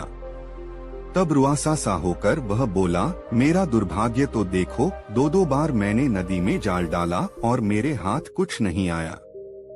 मैं तो इस पेशे के अलावा और कोई व्यवसाय जानता भी नहीं। अब मैं गुजर बसर के लिए क्या करूं? उसने जाल को खाली कर फिर पानी में फेंका। इस बार भी उसके हाथ दुर्भाग्य ही लगा। जाल में कंकड़ पत्थर और फलों की गुठलियों के अतिरिक्त कुछ भी नहीं था। यह देखकर वह और भी रोने पीटने लगा। तब तक सवेरे का उजाला भी फैल गया था। उसने ईश्वर का ध्यान किया और विनय की, हे सर्वशक्तिमान प्रभु, तुम जानते हो कि मैं हर रोज सिर्फ 4 बार नदी में जाल फेंकता हूँ। आज 3 बार फेंक चुका हूँ और कुछ हाथ नहीं आया। मेरी सारी मेहनत बेकार गई। अब अंतिम बार जात फेंकना रह गया है। अब तुम कृपा करी और नदी से मुझे कुछ दिलवा दी और मुझ पर इस प्रकार दया करो जैसे किसी समय हजरत मूसा पर की थी। यह कहकर मछुआरे ने चौथी बार जाल फेंका और खींचा तो भारी लगा। उसने सोचा इस बार तो जरूर मछलियां फंसी होंगी। बड़ा जोर लगाकर उसे बाहर निकाल कर देखा तो उसमें एक पीतल की सुराहों के सिवाय और कुछ नहीं था। सुराही के भार से वह यह समझा कि उसमें कुछ बहुमूल्य वस्तुएं होंगी, क्योंकि उसका मुंह शीशे के ढक्कन से अच्छी तरह बंद था और ढक्कन पर कोई मोहर लगी थी। मछुआरे ने अपने मन में कहा कि यह अंदर से खाली हुई तो भी इसे बेचकर पैसे अच्छे मिल आज का काम किसी तरह चल जाएंगे। जिससे उसने सुराही को उलट पलट कर और हिला डुला कर देखा, लेकिन उसमें से कोई आवाज नहीं निकली। फिर उसने अपने झोले में से चाकू निकाला और उसका ढक्कन खोलने की चेष्टा करने लगा। सुराही के मुंह पर सील लगी हुई थी, इसलिए उसे खोलने में उसे काफी मशक्कत करनी पड़ी। तब कहीं जाकर सुराही का ढक्कन खुला। उसने झांककर सुराही के अंदर देखा, लेकिन उसे कुछ नहीं दिखाई दिया। वह फिर झुंझला गया और उसने क्रोध में आकर उसे एक और फेंक दिया। उसी समय उसने देखा कि सुराही से धुआं निकल रहा है। बहुत सा धुआं निकलकर नदी के ऊपर आकाश में फैल गया। कुछ ही देर में वह धुआं सिमटकर एक जगह एकत्रित हो गया और उसने एक भीषण दैत्य का आकार ले लिया। मछुआरा घबराकर भागने को हुआ, लेकिन उसने सुना कि दैत्य हाथ उठाकर कुछ कह रहा है, ऐ सुलेमान, मेरा अपराध क्षमा कर दो। मैं कभी आपकी आज्ञा का उल्लंघन नहीं करूंगा। मछुआरा यह सुनकर अपना डर भूल गया और बोला, अरे भूत, यह तो क्या बक रहा है? सुलेमान को मरे 1800 वर्ष से अधिक समय हो गया है। तू कौन है? मुझे बता और यह भी बता कि तू इस सुराही में किस प्रकार बंद हो गया। जिन ने उसे घृणा पूर्वक देखकर कहा, तू बड़ा बदतमीज है, मुझे भूत कहता है। मछुआरा बिगड़कर बोला, और कौन है तू? तुझे भूत न कहूँ तो क्या कहूँ? जिन ने कहा, तेरे मरने में अब अधिक समय नहीं है, मैं तुझे शीघ्र ही मार डालूंगा। मछुआरा घबराकर बोला, तू मेरी हत्या क्यों करना चाहता है? क्या तू इस बात को भूल गया कि मैंने ही तुझे सुराही के बंधन से छुड़ाया है? जिन बोला, मुझे भली प्रकार ज्ञात है कि तूने ही सुराही खोली है, लेकिन इस बात से तेरी जान नहीं बच सकती। हाँ, मैं तेरे साथ एक रियायत करूंगा। मैं तुझे यह निर्णय करने का अधिकार दूंगा कि तू कैसी मौत मरना चाहेगा। मछुआरे ने कहा, तेरे हृदय में जरा भी न्यायप्रियता नहीं है। मैंने तेरा क्या बिगाड़ा है जो तू मुझे मारना चाहता है? क्या मेरे एहसान का बदला तू मुझे बिना वजह मार कर देना चाहता है? जिन बोला, बिना वजह नहीं मार रहा। मैं तुझे बताता हूँ कि तुझे मारने का क्या कारण है। तू ध्यान देकर सुन। मैं उन जिनों में से हूँ जो नास्तिक थे। अन्य जिन मानते थे कि हजरत सुलेमान पैगंबर हैं, इसलिए उनकी आज्ञाओं का पालन करते थे। सिर्फ मैं और एक दूसरा दैत्य, जिसका नाम साकर था, सुलेमान को आज्ञा से विमुख हुए। बादशाह सुलेमान ने क्रुद्ध होकर अपने प्रमुख मंत्री आसिफ बिन वरहिया को आदेश दिया कि मुझे पकड़कर उसके सामने पेश करे। मंत्री ने मुझे पकड़कर उसके सामने खड़ा कर दिया। सुलेमान ने मुझसे कहा कि तू मुसलमान होकर मुझे पैगंबर मान और मेरी आज्ञाओं का पालन कर। मैंने इससे इनकार कर दिया। तब सुलेमान ने इसकी मुझे यह सजा दी और उसने मुझे इस सुराही में बंद कर दिया और अभिमंत्रित करके सीसे मोसे का ढक्कन इसके मुंह पर जड़ दिया और उस पर अपनी मोहर लगा दी। फिर एक जिन को आज्ञा दी कि वह इस सुराहों को नदी में डाल दे। तब वह मुझे नदी में डाल गया। उस समय मैंने प्रण किया कि 100 वर्षों के अंदर जो आदमी मुझे निकालेगा उसे मैं इतना धन दे दूंगा कि वह आजीवन सुख से रहे और उसके मरने के बाद भी बहुत सा धन उसके वारिसों के लिए रह जाए। इस अवधि में मुझे किसी ने नहीं निकाला। फिर मैंने प्रतिज्ञा की कि अब 100 वर्ष के अंदर जो मुझे आजाद करेगा उसे मैं सारे संसार के खजाने दिलवा दूंगा। फिर भी किसी ने मुझे न निकाला। फिर मैंने प्रतिज्ञा की कि 100 वर्षों की तीसरी अवधि में जो मुझे आजाद करेगा उसे मैं बहुत बड़ा बादशाह बना दूंगा और हर रोज उसके पास जाकर उसकी 3 इच्छाएं पूरी करूंगा। जब इस तीसरी अवधि में भी किसी ने मुझे नहीं निकाला तो मुझे बहुत क्रोध आया और उसी अवस्था में मैंने प्रण किया कि जो मुझे अब बाहर निकालेगा मैं अत्यंत क्रूरता पूर्वक उसके प्राण ले लूंगा। हाँ, उसके साथ इतनी रियायत करूंगा कि वह जिस प्रकार से मरना चाहेगा मैं उसे उसी प्रकार से मारूंगा। अब चूंकि तूने मेरी इस प्रतिज्ञा के बाद मुझे निकाला है, इसलिए अब तू बता कि तुझे किस प्रकार मारूं। मछुआरा अब बहुत ही भयभीत हुआ क्योंकि उसने देखा कि जिन उसे मारने की हठ नहीं छोड़ रहा है। अपने बीवी बच्चों को याद करके वह अत्यंत दुखी हुआ।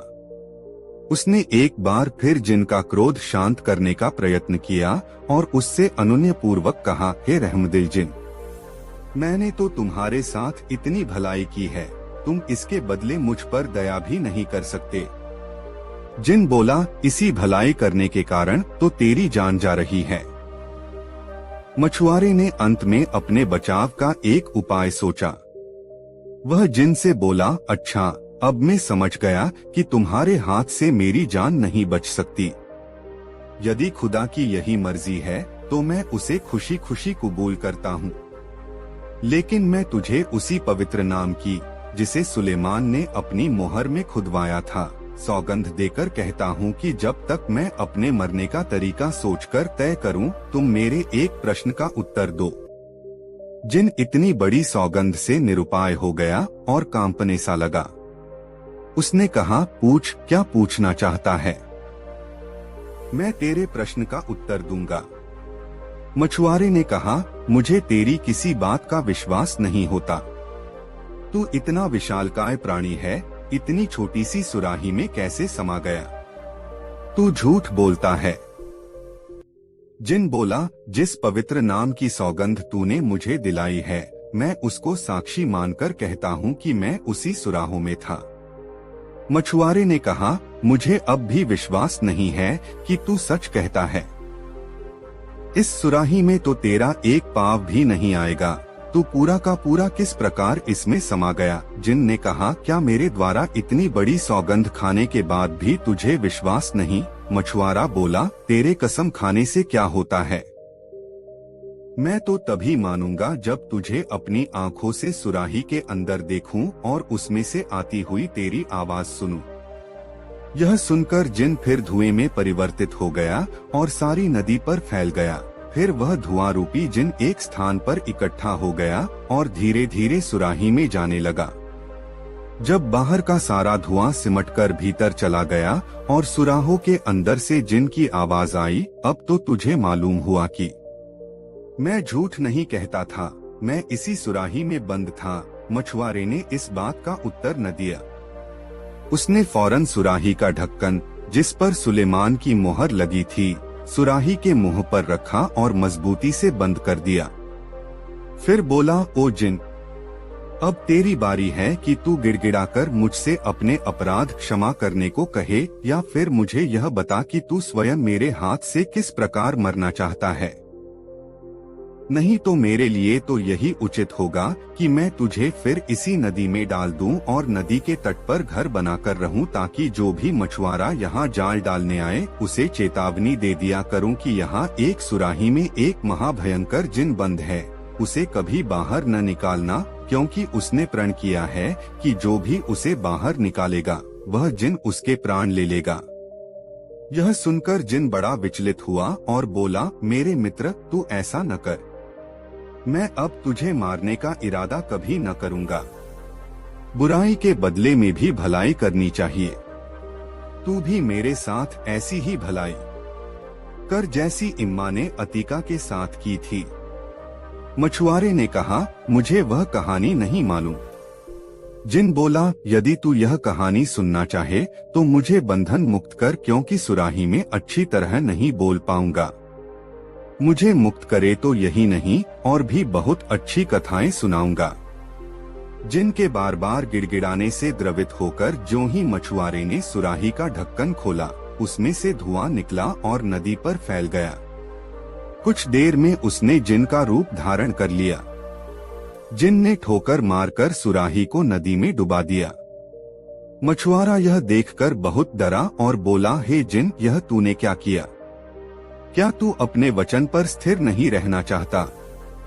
मछुआरे के भयभीत होने पर जिन हंसकर बोला, तू डर मत।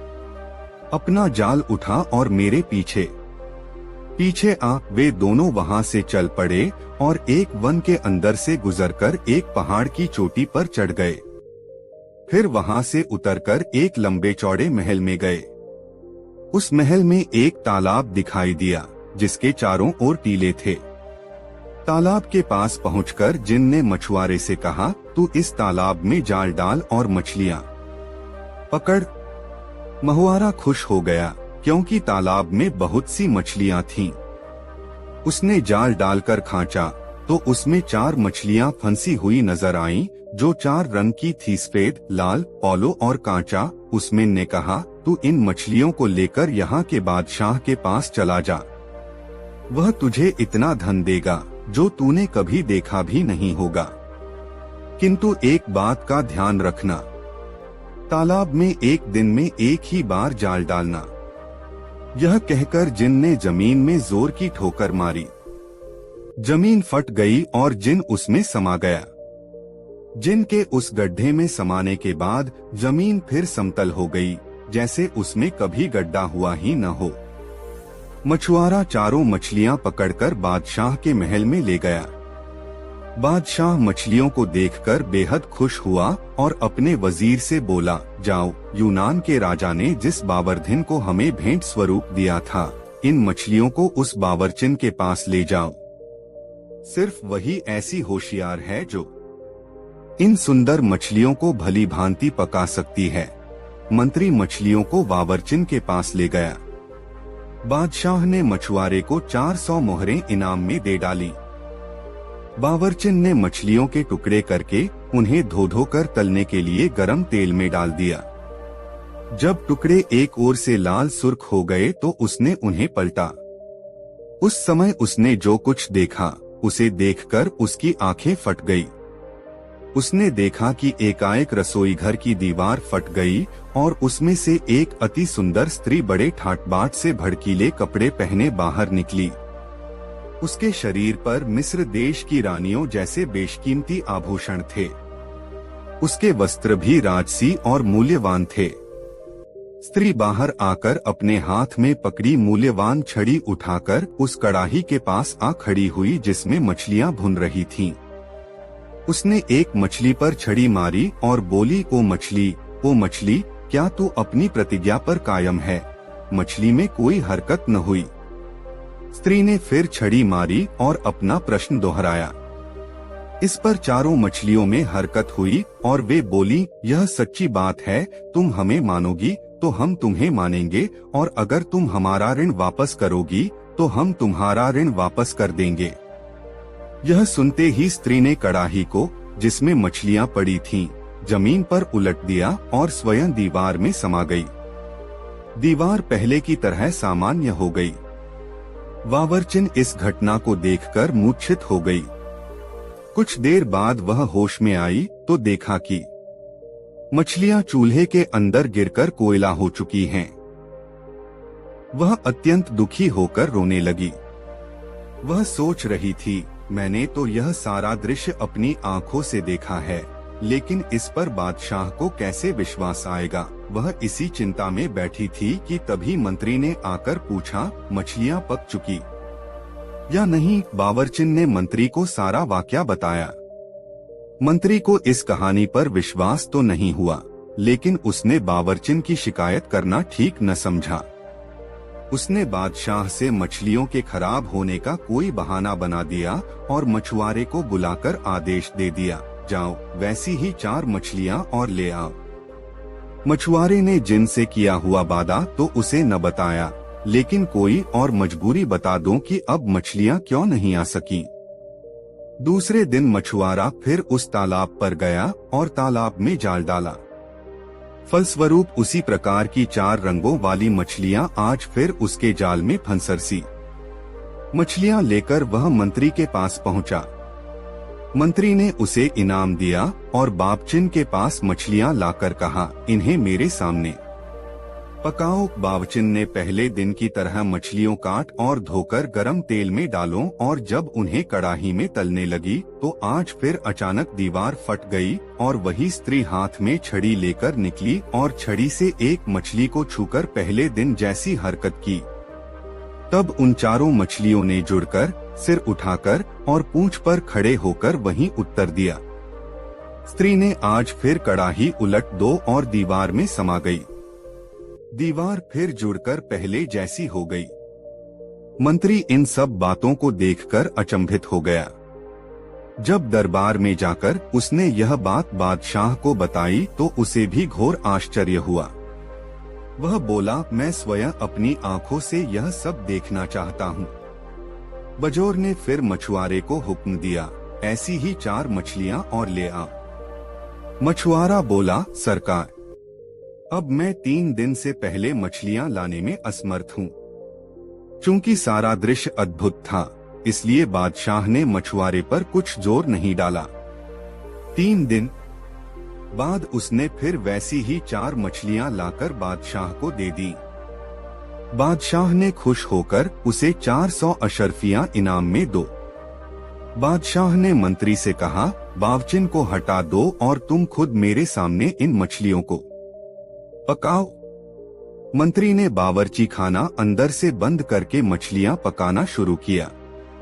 जब एक ओर से लाल होने पर मछलियों को पलटा गया तो एक बार फिर दीवार फट गई, किंतु इस बार उसमें से वह सुंदरी नहीं निकली, बल्कि गुलामों जैसे कपड़े पहने हाथ में एक छड़ी लिए एक हबशी निकला। हबशी ने बड़े कठोर और भयावह स्वर में पूछा, मछलियों मछलियों क्या तुम अपने वचन पर अब भी स्थिर हो? मछलियां अपने सिरों को उठाकर बोली, हम उसी बात पर स्थिर हैं। हबशी ने कड़ाही उलट दी और स्वयं दीवार के रिक्त स्थान में घुस गया। दीवार देखते ही देखते पहले की तरह जुड़ गई। बादशाह ने मंत्री से कहा, वह अद्भुत घटना मैंने स्वयं देखी है, वरना मैं इस पर विश्वास न करता। ये मछलियां भी साधारण नहीं हैं। मैं इस रहस्य को जानने के लिए बड़ा उत्सुक हूँ। यह कहकर उसने मछुआरे को फिर बुलवाया और उससे पूछा, तू ये रंगीन मछलियां कहाँ से लाया था? मछुआरे ने बताया कि मैंने उन्हें उस तालाब से पकड़ा है जिसके चारों ओर टीले हैं। बादशाह ने मंत्री से पूछा, तुम्हें मालूम है कि वह तालाब कहाँ है? मंत्री ने कहा, हुजूर, मैं 60 वर्ष से उस ओर शिकार खेलने जाता हूँ, लेकिन मैंने तो आज तक तालाब न देखा है और न ही सुना। ऐसा अब बादशाह ने मछुआरे से पूछा, तालाब कितनी दूर है और क्या तू मुझे वहाँ ले जा सकता है? मछुआरे ने कहा, वह तालाब यहाँ से 3 घड़ी के रास्ते पर है और मैं आपको जरूर वहाँ ले जाऊंगा। उस समय दिन छिपने में थोड़ा ही समय रह गया था, किंतु बादशाह को ऐसी उत्सुकता थी कि उसने अपने दरबारियों और रक्षकों को शीघ्र ही तैयार होने की आज्ञा दी। फिर वह मछुआरे के पीछे पीछे हो लिया और उसके बताए हुए पहाड़ पर चढ़ गया। जब पहाड़ के दूसरी ओर उतरा तो वहाँ बड़ा विशाल वन दिखाई दिया। यह वन पहले किसी ने नहीं देखा था। फिर बादशाह और उसके साथियों ने वह वन भी पार किया और सब लोग उस तालाब के किनारे पहुंच गए जिसके चारों ओर टीले थे। उस तालाब का पानी अत्यंत निर्मल था और जिन 4 रंगों की मछलियाँ उस मछुआरे से मिलती थीं, वैसी अनगिनत मछलियाँ उस तालाब में तैर रही थीं। उसने अपने दरबारियों और सरदारों से पूछा, क्या तुम लोगों ने पहले भी इस तालाब को देखा है? उन सबने बताया, जहांपनाह, देखना तो दूर, हमने तो कभी इस तालाब के विषय में सुना तक नहीं। बादशाह सोच में पड़ गया और अंत में बोला, जब तक मैं इस तालाब और इसकी रंगीन मछलियों का रहस्य अच्छी तरह समझ नहीं लूंगा, यहाँ से नहीं जाऊंगा। तुम सब लोग भी यहाँ डेरा डाल लो। उसकी आज्ञानुसार दरबारियों और रक्षकों के डेरे तालाब के चारों ओर पड़ गए। रात होने पर उसने मंत्री को अपने डेरे पर बुलाया और कहा, मैं इस भेद को जानने के लिए अति उत्सुक हूँ कि उस बावर्ची खाने में हबशी कैसे आया और उसने मछलियों से कैसे बात की। और मैं यह भी जानना चाहता हूँ कि यह तालाब, जिसे किसी ने नहीं देखा था, अचानक कहाँ से आ गया। मैं अपने कौतूहल को दबा नहीं पा रहा हूँ। आठ मैंने सोचा है कि मैं अकेले ही इस रहस्य का पर्दाफाश करूं। मैं अकेला जा रहा हूं, तुम यहीं रहो। प्रातःकाल जब दरबारी यहाँ पर आए तो उनसे कह देना कि बादशाह कुछ बीमार हो गए हैं और कुछ दिन यहीं पर शांतिपूर्वक रहना चाहते हैं। यह कहकर सारे दरबारियों और रक्षकों को राजधानी वापस भेज देना और तुम इस डेरे में अकेले ही उस समय तक प्रतीक्षा करना जब तक कि मैं लौट न आऊं। बादशाह की बात सुनकर मंत्री सत्ते में आ गया। यह क्या पागलपन था। उसने बादशाह को बहुत समझाया, जहांपना, आप यह न करें, इस काम में बड़ा खतरा है। यह भी संभव है कि इतना सब करने के बाद भी आपको कोई रहस्य ज्ञात न हो पाए, फिर बेकार में क्यों इतना कष्ट उठा रहे हैं और इतना खतरा मोल ले रहे हैं। मगर बादशाह पर उसके समझाने बुझाने का कोई असर नहीं हुआ। उसने बादशाही पोशाक उतारी और एक साधारण सैनिक के वस्त्र पहन लिए। जब सब लोग गहरी नींद में सोए हुए थे, वह तलवार लेकर अपने खेमे से निकला और एक ओर चलता हुआ एक पहाड़ पर चढ़ गया। कुछ ही देर में वह उसकी चोटी पर पहुंचकर दूसरी ओर उतर गया। आगे उसे एक गहनबर दिखाई दिया। वह उसी के अंदर दाखिल हो गया। कुछ दूर जाने पर सवेरा हो गया। कुछ और दूर जाते पर उसे एक सुंदर महल दिखाई दिया। महल देखकर वह बड़ा प्रसन्न हुआ और उसे आशा बंधी कि उसे इस जगह से तालाब के रहस्य का कुछ पता चलेगा। महल के निकट पहुंचकर उसने देखा कि वह बहुत विशाल है और काले पत्थरों का बना है। उसकी दीवारों पर साफ किए हुए इस्पाती पत्थर जड़े थे जो दर्पण की भांति चमकते थे। बादशाह को विश्वास हो गया कि यहाँ उसे मनोवांछित सूचना अवश्य मिलेगी। वह बहुत देर तक दूर खड़ा महल की शोभा निहारता रहा, फिर उसके पास चला गया। उसने देखा कि महल का द्वार खुला है, फिर भी शिष्टता के नाते उसने ताली बजाई कि उसकी आवाज सुनकर शायद कोई अंदर से बाहर आए। जब कोई नहीं आया तो यह सोचकर उसने सांकल को खड़खड़ाया कि शायद उसकी ताली की आवाज अंदर तक नहीं पहुंची होगी। सांकल खड़खड़ाने पर भी जब कोई नहीं निकला तो बादशाह को क्रोध आ गया कि कैसे अशिष्ट लोग यहाँ रहते हैं जो बुलाने पर भी आकर नहीं पूछते। वह अंदर गया और ड्योढ़ी में पहुंचकर जोर से बोला, क्या अंदर कोई है जो एक अतिथि के रहने के लिए थोड़ा सा स्थान दे दे। इस बार भी उसे कोई उत्तर न मिला तो उसके आश्चर्य का ठिकाना न रहा। ड्योढ़ी से आगे बढ़कर वह महल में घुसा तो देखा कि अंदर से वह महल और भी लंबा चौड़ा है, किंतु उसके अंदर कोई है नहीं। इसके अलावा उस विशाल महल में 3 बाग थे जिनमें बड़ी सुघड़ता के साथ भांति भांति के सुगंधित फूलों और उत्तम फलों के पेड़ लगे थे। बागों में हर चीज ऐसी तरतीब से लगी थी कि उन्हें देखकर दुखी मनुष्य भी आनंद से भर जाएं। वृक्षों पर नाना प्रकार के सुंदर पक्षी कलरव कर रहे थे। वह पक्षी उन्हीं वृक्षों पर रहते थे, उड़कर नहीं जा सकते थे क्योंकि वृक्षों के ऊपर जाल पड़े हुए थे। बादशाह एक कमरे से दूसरे कमरे और एक बाग से दूसरे बाग में घूम घूम कर हर वस्तु को देखकर आनंदित होता रहा। घूमते घूमते जब वह थक गया तो एक कक्ष में बैठकर आराम करने लगा और सामने वाले बाग की शोभा देखने लगा। इतने में उसे एक कातर कराह सुनाई दी, जैसे कोई बड़े दुख से कराह रहा हो। उसने सांस रोककर उस स्वर को सुना तो मालूम हुआ कि कोई मनुष्य रो रो कर अपनी करुण व्यथा का बखान करते हुए अपने दुर्भाग्य को कोस रहा है। बादशाह उठकर उस कक्ष तक गया जिसमें से यह आवाज आ रही थी।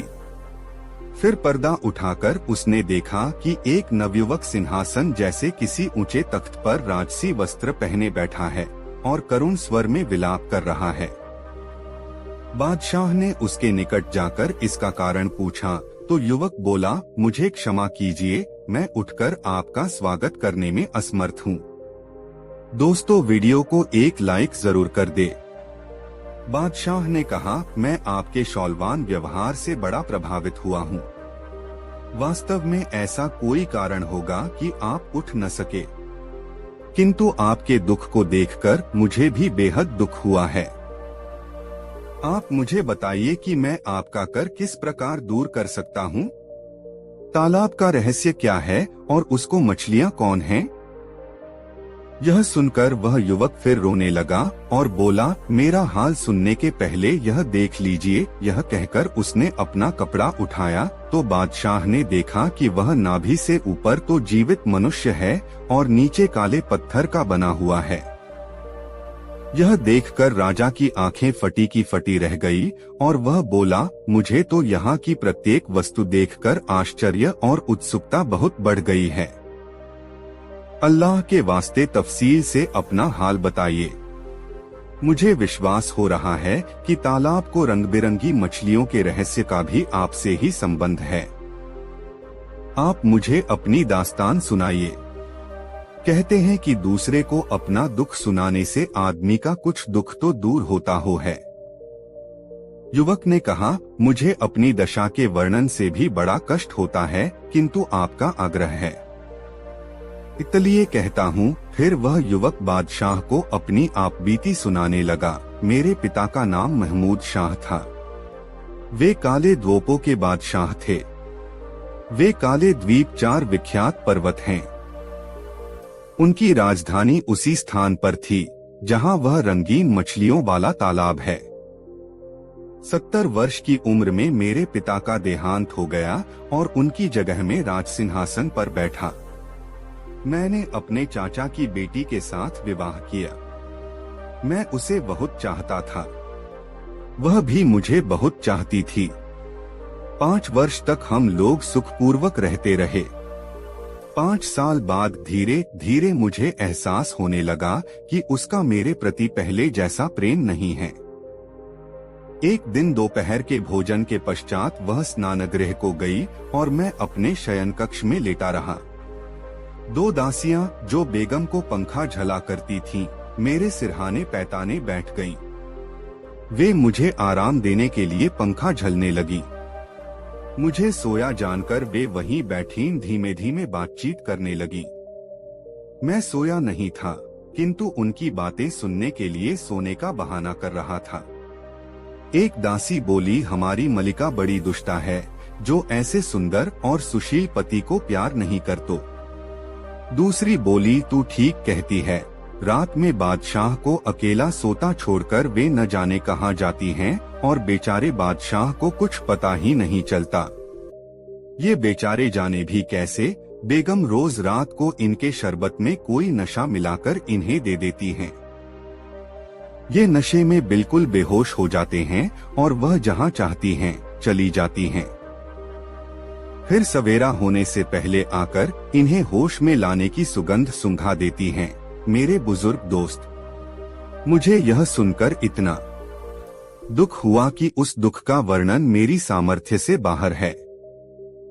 उस समय मैंने क्रोध करना मुनासिब न समझा और कुछ देर में इस तरह अंगड़ाइयां लेता हुआ उठा, भानो सचमुच सो रहा था।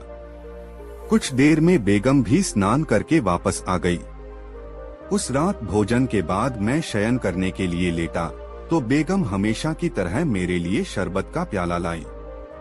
मैंने प्याला ले लिया और उसकी आंख लेटाकर प्याले का शरबत खिड़की से बाहर फेंक दिया और खाली प्याला उसके हाथ में ऐसे दे दिया मानो मैंने पूरा शरबत पी लिया हो।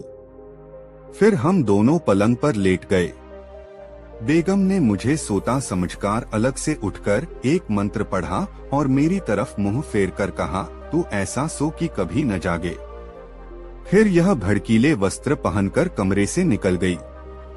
मैं भी पलंग से उठा और तलवार हाथ में लेकर उसका पीछा करने लगा।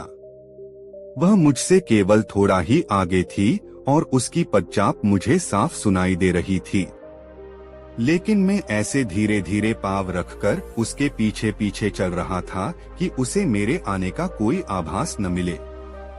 वह कई दरवाजों से होकर निकली।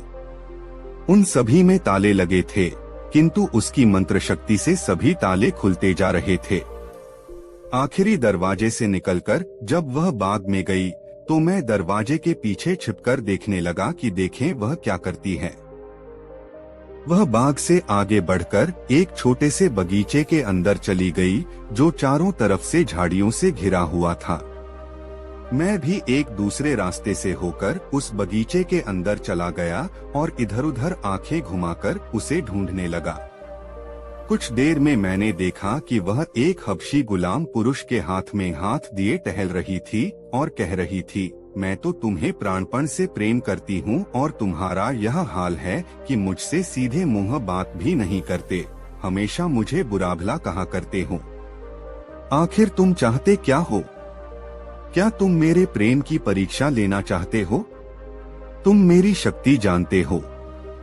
मेरे अंदर इतनी शक्ति है कि कहो तो सूर्योदय के पहले ही इन सारे महलों को खंडहर बना दूं, यह सारा ठाठ बाट बिल्कुल वीरान कर दूं और यहाँ भेड़िए और उल्लुओं के अलावा कोई नहीं दिखाई दे। जो पत्थर यहाँ महलों में लगे हैं वे कौहकाफ पर्वत पर वापस उड़कर चले जाएं। इतनी शक्ति रखते हुए भी मैं प्रेम के कारण तुम्हारे कदमों में गिरी रहती हूँ और तुम्हें मेरी परवाह ही नहीं है।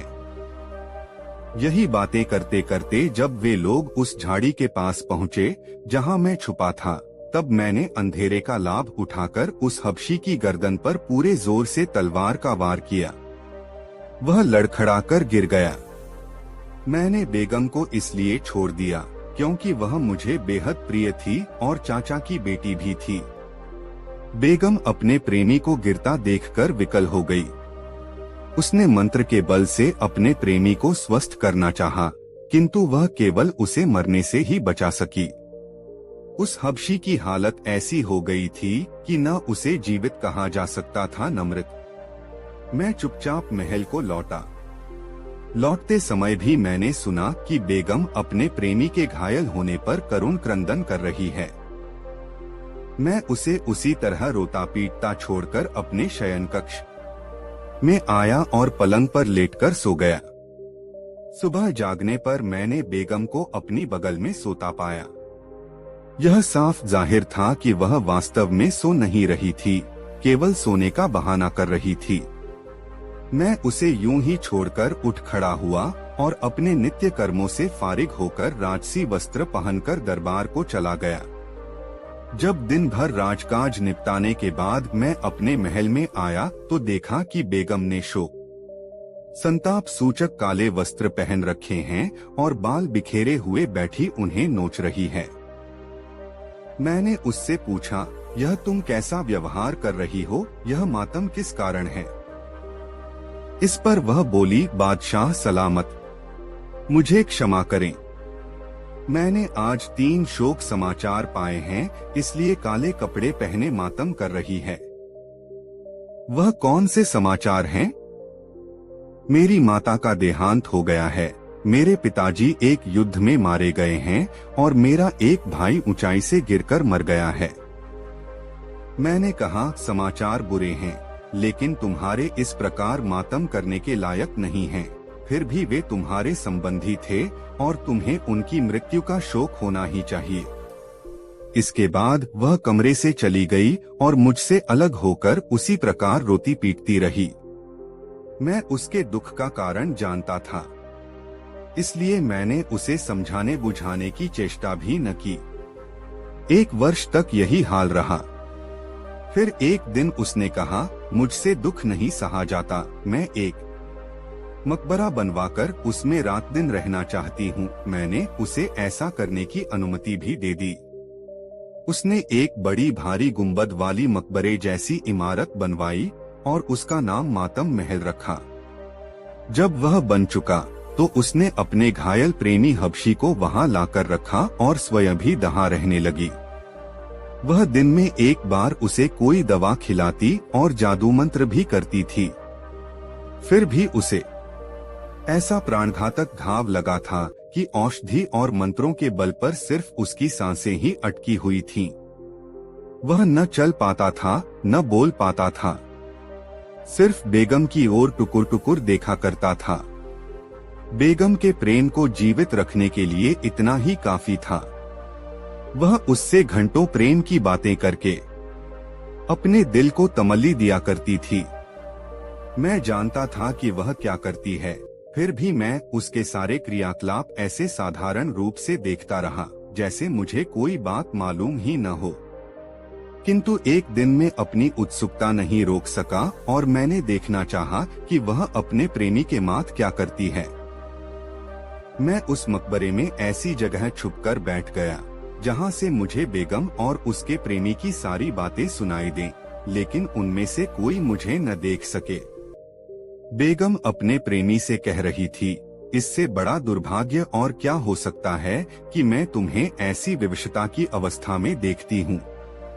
तुम सच मानो, तुम्हारी दशा देखकर मुझे इतना कष्ट होता है कि जितना स्वयं तुम्हें भी नहीं होता होगा। मेरे प्राण, मेरे सरताज, मैं तुम्हारे सामने घंटों बैठी बातें करती हूँ और तुम मेरी एक बात का भी उत्तर नहीं देते। अगर तुम मुझसे कुछ बातें भी करो तो मेरे दिल को न केवल सुकून मिले बल्कि खुशी भी हासिल हो। केवलम इसी प्रकार अपने प्रेमी के सम्मुख बैठकर प्रलाप करती रही। मुझ मूर्ख से अपनी बेगम की चाह दशा न देखी गई और उसका प्रेम मेरे हृदय में फिर उमड़ आया। मैं चुपचाप अपने महलाम की वह एक कुछ देर बाद वह किसी काम से महल में आई तो मैंने कहा, अब तुमने अपने सगेंस में मुशनाती बहुत शोक व्यक्त कर लिया, अब आकर महल में रहो। मेरी बात सुनकर वह रोने लगी और बोलो, बादशाह सलामत। मुझसे यह करने के लिए न कहें। में उसे जितना समझाता बुझाता उतना ही उसका रोना पीटना बढ़ता जाता था। फिर मैंने उसे उसके हाल पर छोड़ दिया। वह उसी अवस्था में 2 वर्ष और रही। मैं एक बार फिर मातम महल में गया ताकि बेगम और उसके हबशी प्रेमी का हाल देखूं। मैं फिर से उसी स्थान पर छिपकर बैठ गया जहां एक बार पहले छिपा था और सुनने लगा। बेगम कह रही थी, प्रियतम, अब तो 2 वर्ष बीत गए हैं और तीसरा वर्ष लग गया है। तुमने मुझसे एक बात भी नहीं की। मेरे रोने चिल्लाने और विलाप करने का तुम्हारे मन पर कोई प्रभाव नहीं होता। जान पड़ता है कि तुम मुझे बात करने के योग्य नहीं समझते, इसीलिए तुम अब मुझे देखकर आंखें बंद कर लेते हो। देखो तो मैं तुम्हारे प्रेम में कितनी बेहाल हो रही हूँ। बेगम की यह बातें सुनकर मेरे तन बदन में आग लग गई। मैं उस मकबरे से बाहर निकल आया और गुंबद की तरफ मुंह करके कहा, ओ गुंबद, तू इस स्त्री और उसके प्रेमी को, जो मनुष्य रूप में राक्षस है, निगल क्यों नहीं जाता? मेरी आवाज सुनकर मेरी बेगम, जो अपने हबशी प्रेमी के पास बैठी थी, क्रोधांध होकर निकल आई और मेरे समीप आकर बोली, अभागे दुष्ट, तेरे कारण ही मुझे वर्षों से शोक ने जकड़ रखा है। तेरे ही कारण मेरे प्रेमी की ऐसी दयनीय दशा हो गई है और वह इतनी लंबी अवधि से घायल पड़ा है। मैंने कहा, हाँ, मैंने ही उस कुकर्मी राक्षस को दंड दिया है। यह इसी योग्य था और तू भी इस योग्य नहीं कि जीवित रहे, क्योंकि तूने मेरी सारी इज्जत मिट्टी में मिला दी है। यह कहकर मैंने तलवार खींच ली और चाहा कि बेगम की हत्या कर दूं, किंतु उसने कुछ ऐसा जादू किया कि मेरा हाथ उठ ही न सका। फिर उसने धीरे धीरे कोई मंत्र पढ़ना आरंभ किया जिससे मैं बिल्कुल न समझ सका। मंत्र पढ़ने के बाद वह बोली, अब मेरे मंत्र की शक्ति देख। मैं आज्ञा देती हूँ कि तू कमर से ऊपर जीवित मनुष्य रहे और कमर से नीचे पत्थर बन जाए। उसके यह कहते हो मैं वैसा ही बन गया जैसा उसने कहा था, अर्थात मैं न जीवित लोगों में रहा न मृतकों में। फिर उसने मातम महल से उठवाकर मुझे इस जगह लाकर रख दिया। इतना ही नहीं, उसने मेरे नगर को भी नहीं छोड़ा। मेरे सभी दरबारी और प्रजाजन मेरे प्रति निष्ठा रखते थे। उसने उन सबको अपने जादू से मछलियों में बदल दिया। इनमें जो सफेद रंग की मछलियां हैं वे मुसलमान हैं, लाल रंग वालों अग्नि पूजक, काली मछलियां ईसाई और पीले रंग वाली यहूदी हैं। मैं जिन 4 काले द्वीपों का नरेश था, उन्हें उस स्त्री ने 4 टीले बनाकर तालाब के चारों ओर स्थापित कर दिए। उसने मेरे देश को उजाड़ दिया और मुझे आधा पत्थर का बनाकर भी उसका क्रोध शांत नहीं हुआ। वह यहाँ रोज आसी है और मेरे कंधों और पीठ पर 100 कोड़े इतने जोर से मारती है कि हर चोट पर मेरा खून छलछला आता है। फिर वह बकरी के बालों से बनी एक खुरदरी काली कमली मेरे कंधों और पीठ पर डालती है और उसके ऊपर सोने की तारकशी वाला भारी लबादा डालती है। यह वस्त्र वह मेरे सम्मान के लिए नहीं बल्कि मुझे और पीड़ा पहुंचाने के लिए डालती है और मेरा मजाक उड़ाकर कहती है, दृष्ट त्रि तो 4 द्वीपों का बादशाह है, फिर अपने को इस अपमान और दुर्दशा से क्यों नहीं बचाता। इतना वृत्तांत बताने के बाद काले द्वीपों के बादशाह ने दोनों हाथ आकाश की ओर उठाए और बोला, हे सर्वशक्तिमान परमात्मा, हे समस्त विश्व के सृजनहार, यदि तेरी प्रसन्नता इसी में है कि मुझ पर इसी प्रकार अन्याय और अत्याचार हुआ करे तो मैं इस बात को भी प्रसन्नता से सहूंगा। मैं हर हालत में तुझे धन्यवाद दूंगा। मुझे तेरी दयालुता और न्यायप्रियता से पूर्ण आशा है कि तू एक ने दिन मुझे इस दारुण दुख से अवश्य छुड़ाएगा। जब वहां आने वाले खोजकर्ता बादशाह ने यह सारी कहानी सुनी तो उसे बड़ा दुख हुआ और वह विचार करने लगा कि इस निर्दोष नौजवान बादशाह का दुख कैसे दूर किया जाए और कैसे उसकी कुल्टा बेगम को दंड दिया जाए। यह सोचकर उसने पूछा, तुम्हारी बेगम कहाँ रहती है और उसका प्रेमी जिसके पास वह रोज जाती है किस स्थान पर पड़ा है। नौजवान बादशाह ने उसे बताया, मैंने आपको पहले ही बताया था कि उस मातम महल का एक रास्ता इस कमरे के नीचे से होकर भी है, जहां इस समय हम लोग हैं। यह जादूगरनी कहाँ रहती है यह बात मुझे ज्ञात नहीं, किंतु रोज प्रातःकाल वह मेरे पास मुझे दंड देने के लिए आती है और मुझे पीटने के बाद फिर अपने प्रेमी के पास जाकर उसे कोई अर्क पिलाती है जिससे वह जीवित बना रहता है। आगंतुक बादशाह ने कहा, वास्तव में तुमसे अधिक दया योग्य और कोई व्यक्ति नहीं होगा। तुम्हारा जीवन तो ऐसा है कि इसे इतिहास में लिखकर अमिट कर दिया जाए। तुम चिंता न करो, मैं तुम्हारे दुख के निवारण का भरसक प्रयत्न करूंगा। इसके बाद आगंतुक बादशाह उसी कक्ष में सो गया क्योंकि रात का समय हो गया था। बेचारा काले द्वीपों वाला बादशाह उसी प्रकार बैठा रहा और जागता रहा। स्त्री के जादू ने उसे लेटने और सोने के योग्य ही नहीं रखा था। दूसरे दिन तड़के ही आगंतुक बादशाह गुप्त मार्ग से मातम महल में प्रविष्ट हो गया। वहां सैकड़ों स्वर्ण दीपक जल रहे थे और वह ऐसा सजा हुआ था कि बादशाह को अत्यंत आश्चर्य हुआ। फिर वह उस स्थान पर गया जहां घायल अवस्था में बेगम का हबशी प्रेमी पड़ा हुआ था। वहां जाकर उसने तलवार का ऐसा वार किया कि वह अधमरा आदमी तुरंत मर गया। बादशाह ने उसका शव घसीटकर पिछवाड़े बने एक कुएं में डाल दिया और मातम महल में वापस आकर नंगी तलवार अपने पास छुपाकर उस हबशी की जगह खुद लेटा रहा ताकि बेगम के आने पर वह उसे मार सके। थोड़ी देर बाद जादूगरनी उसी भवन में पहुंची जहां काले द्वीपों का बादशाह पड़ा हुआ था। उसने उसे इतनी बेदर्दी से पीटना शुरू किया कि सारी इमारतें उसकी चीख पुकार और आर्तनाद से गूंजने लगीं।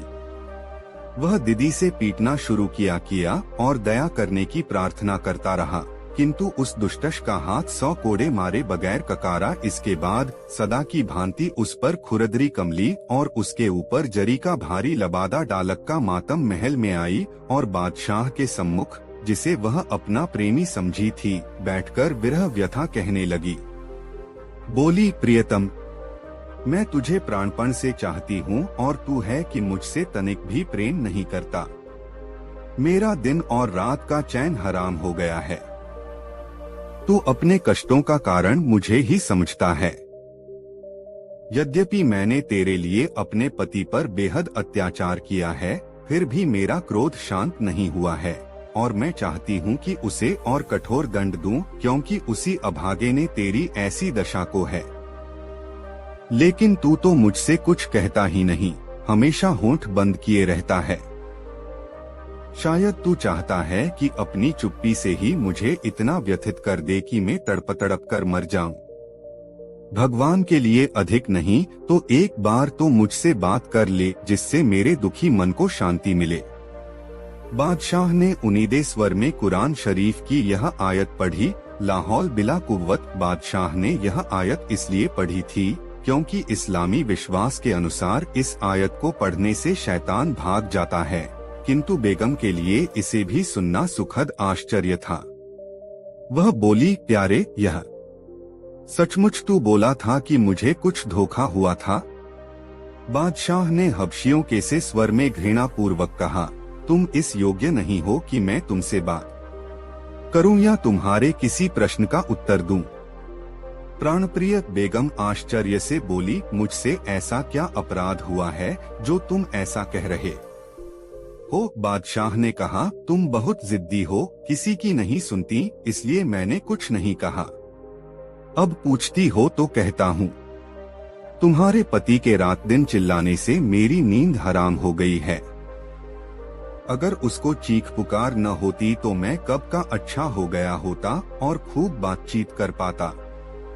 लेकिन तूने एक तो उसे आधा पत्थर का बना दिया है और फिर उसे रोज इतना मारा भी कि वह कभी सो नहीं पाता और रात दिन रोया और कराहा करता है और मुझे सोने नहीं देता।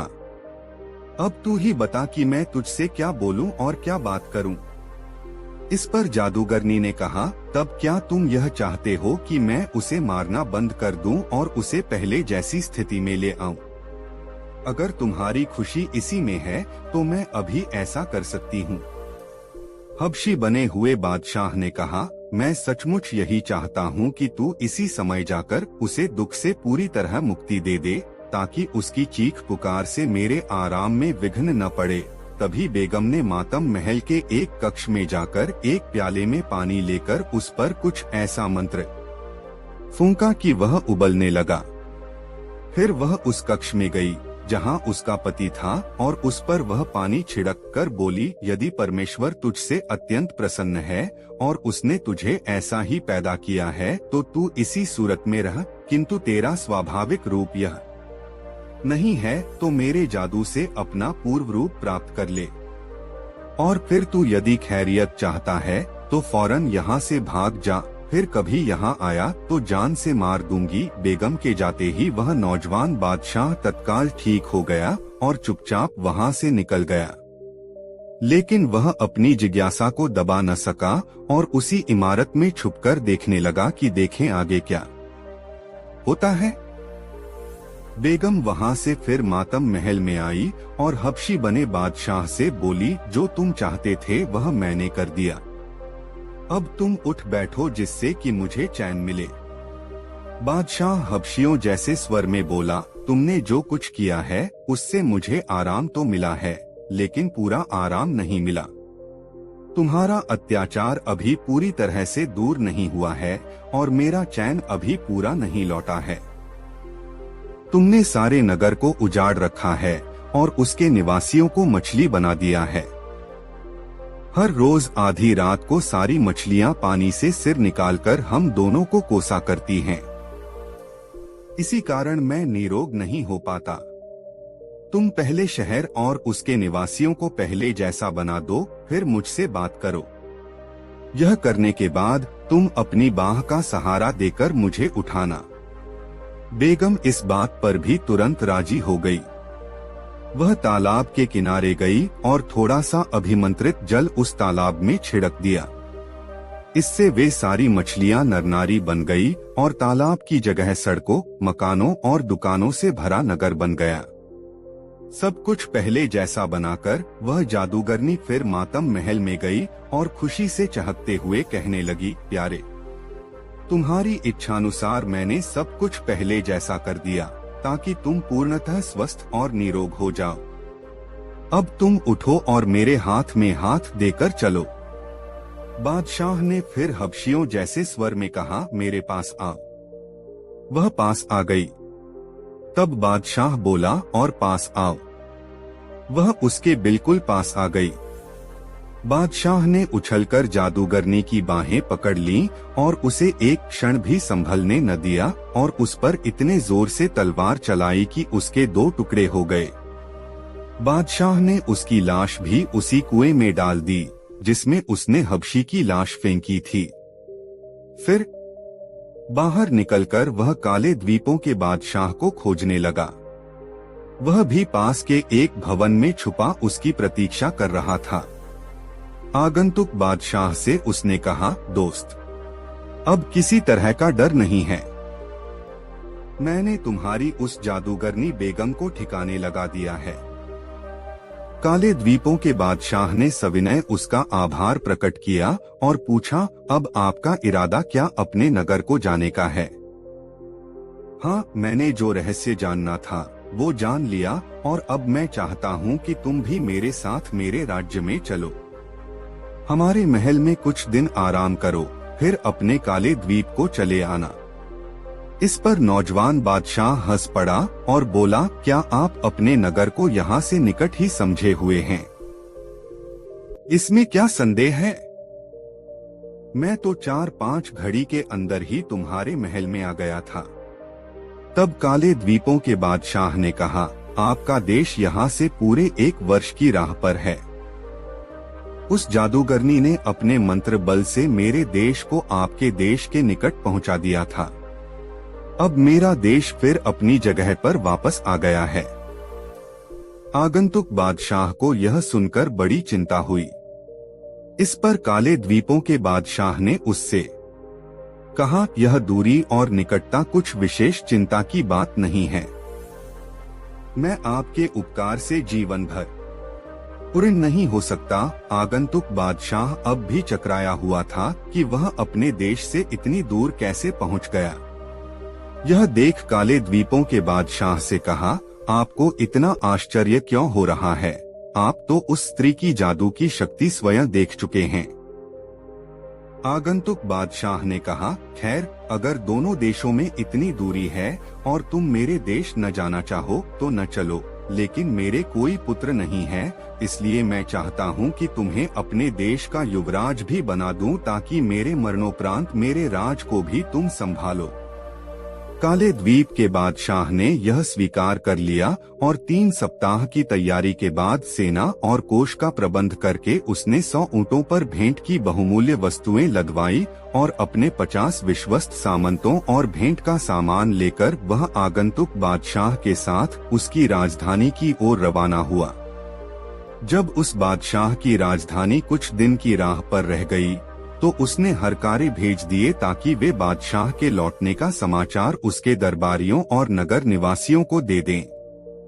जब वह अपने नगर के निकट पहुंचा तो उसके सारे सरदार और दरबारी उसके स्वागत को नगर के बाहर आए और बादशाह की वापसी पर भगवान को धन्यवाद देने के बाद बताया कि राज्य में सब कुशल है। नगर में पहुंचने पर बादशाह का नगर निवासियों ने हार्दिक स्वागत किया। बादशाह ने पूरा हाल कहकर काले द्वीपों के बादशाह को अपना युवराज बनाने की घोषणा की और 2 दिन बाद उसे युवराज बना दिया। इस मौके पर सामंतों, दरबारियों ने युवराज को बहुमूल्य भेंटें दी। कुछ दिन बाद बादशाह और युवराज ने मछुआरे को बुलाकर उसे बहुत सा धन दिया क्योंकि उसी के कारण युवराज का कष्ट समाप्त हुआ था। अपनी कहानी को पूर्ण विराम देते हुए गंगाराम पटेल बोले, बुलाखी, आज जो नजारा तू देख कर आया था वह यही नजारा था। पिटने वाला था बादशाह और पीटने वाली उसकी बेगम थी वह युवती जिसे वह अपनी पत्नी बनाने के लिए अपने घर लाया था। उसके चाचा की लड़की। अब रात भी बहुत हो गई और तेरे प्रश्न का उत्तर भी तुझे मिल गया है। आथा अब आराम से सो। मेरी आंखों में भी नींद गहराने लगी है और फिर सुबह आगे की यात्रा भी तो करनी है। यह कहकर उन्होंने पैर फैला लिए। बुलाकी भी सोने का प्रयास करने लगा। दोस्तों, ये 4 मजेदार रहस्यमय कहानियां आपको कैसी लगी कमेंट में जरूर बताएं। ऐसी और नई मजेदार कहानी सुनने के लिए हमारे चैनल RK वर्मा को अभी सब्सक्राइब कर ले। वीडियो अपने मित्रों को अवश्य शेयर करें। वीडियो देखने के लिए बहुत बहुत धन्यवाद।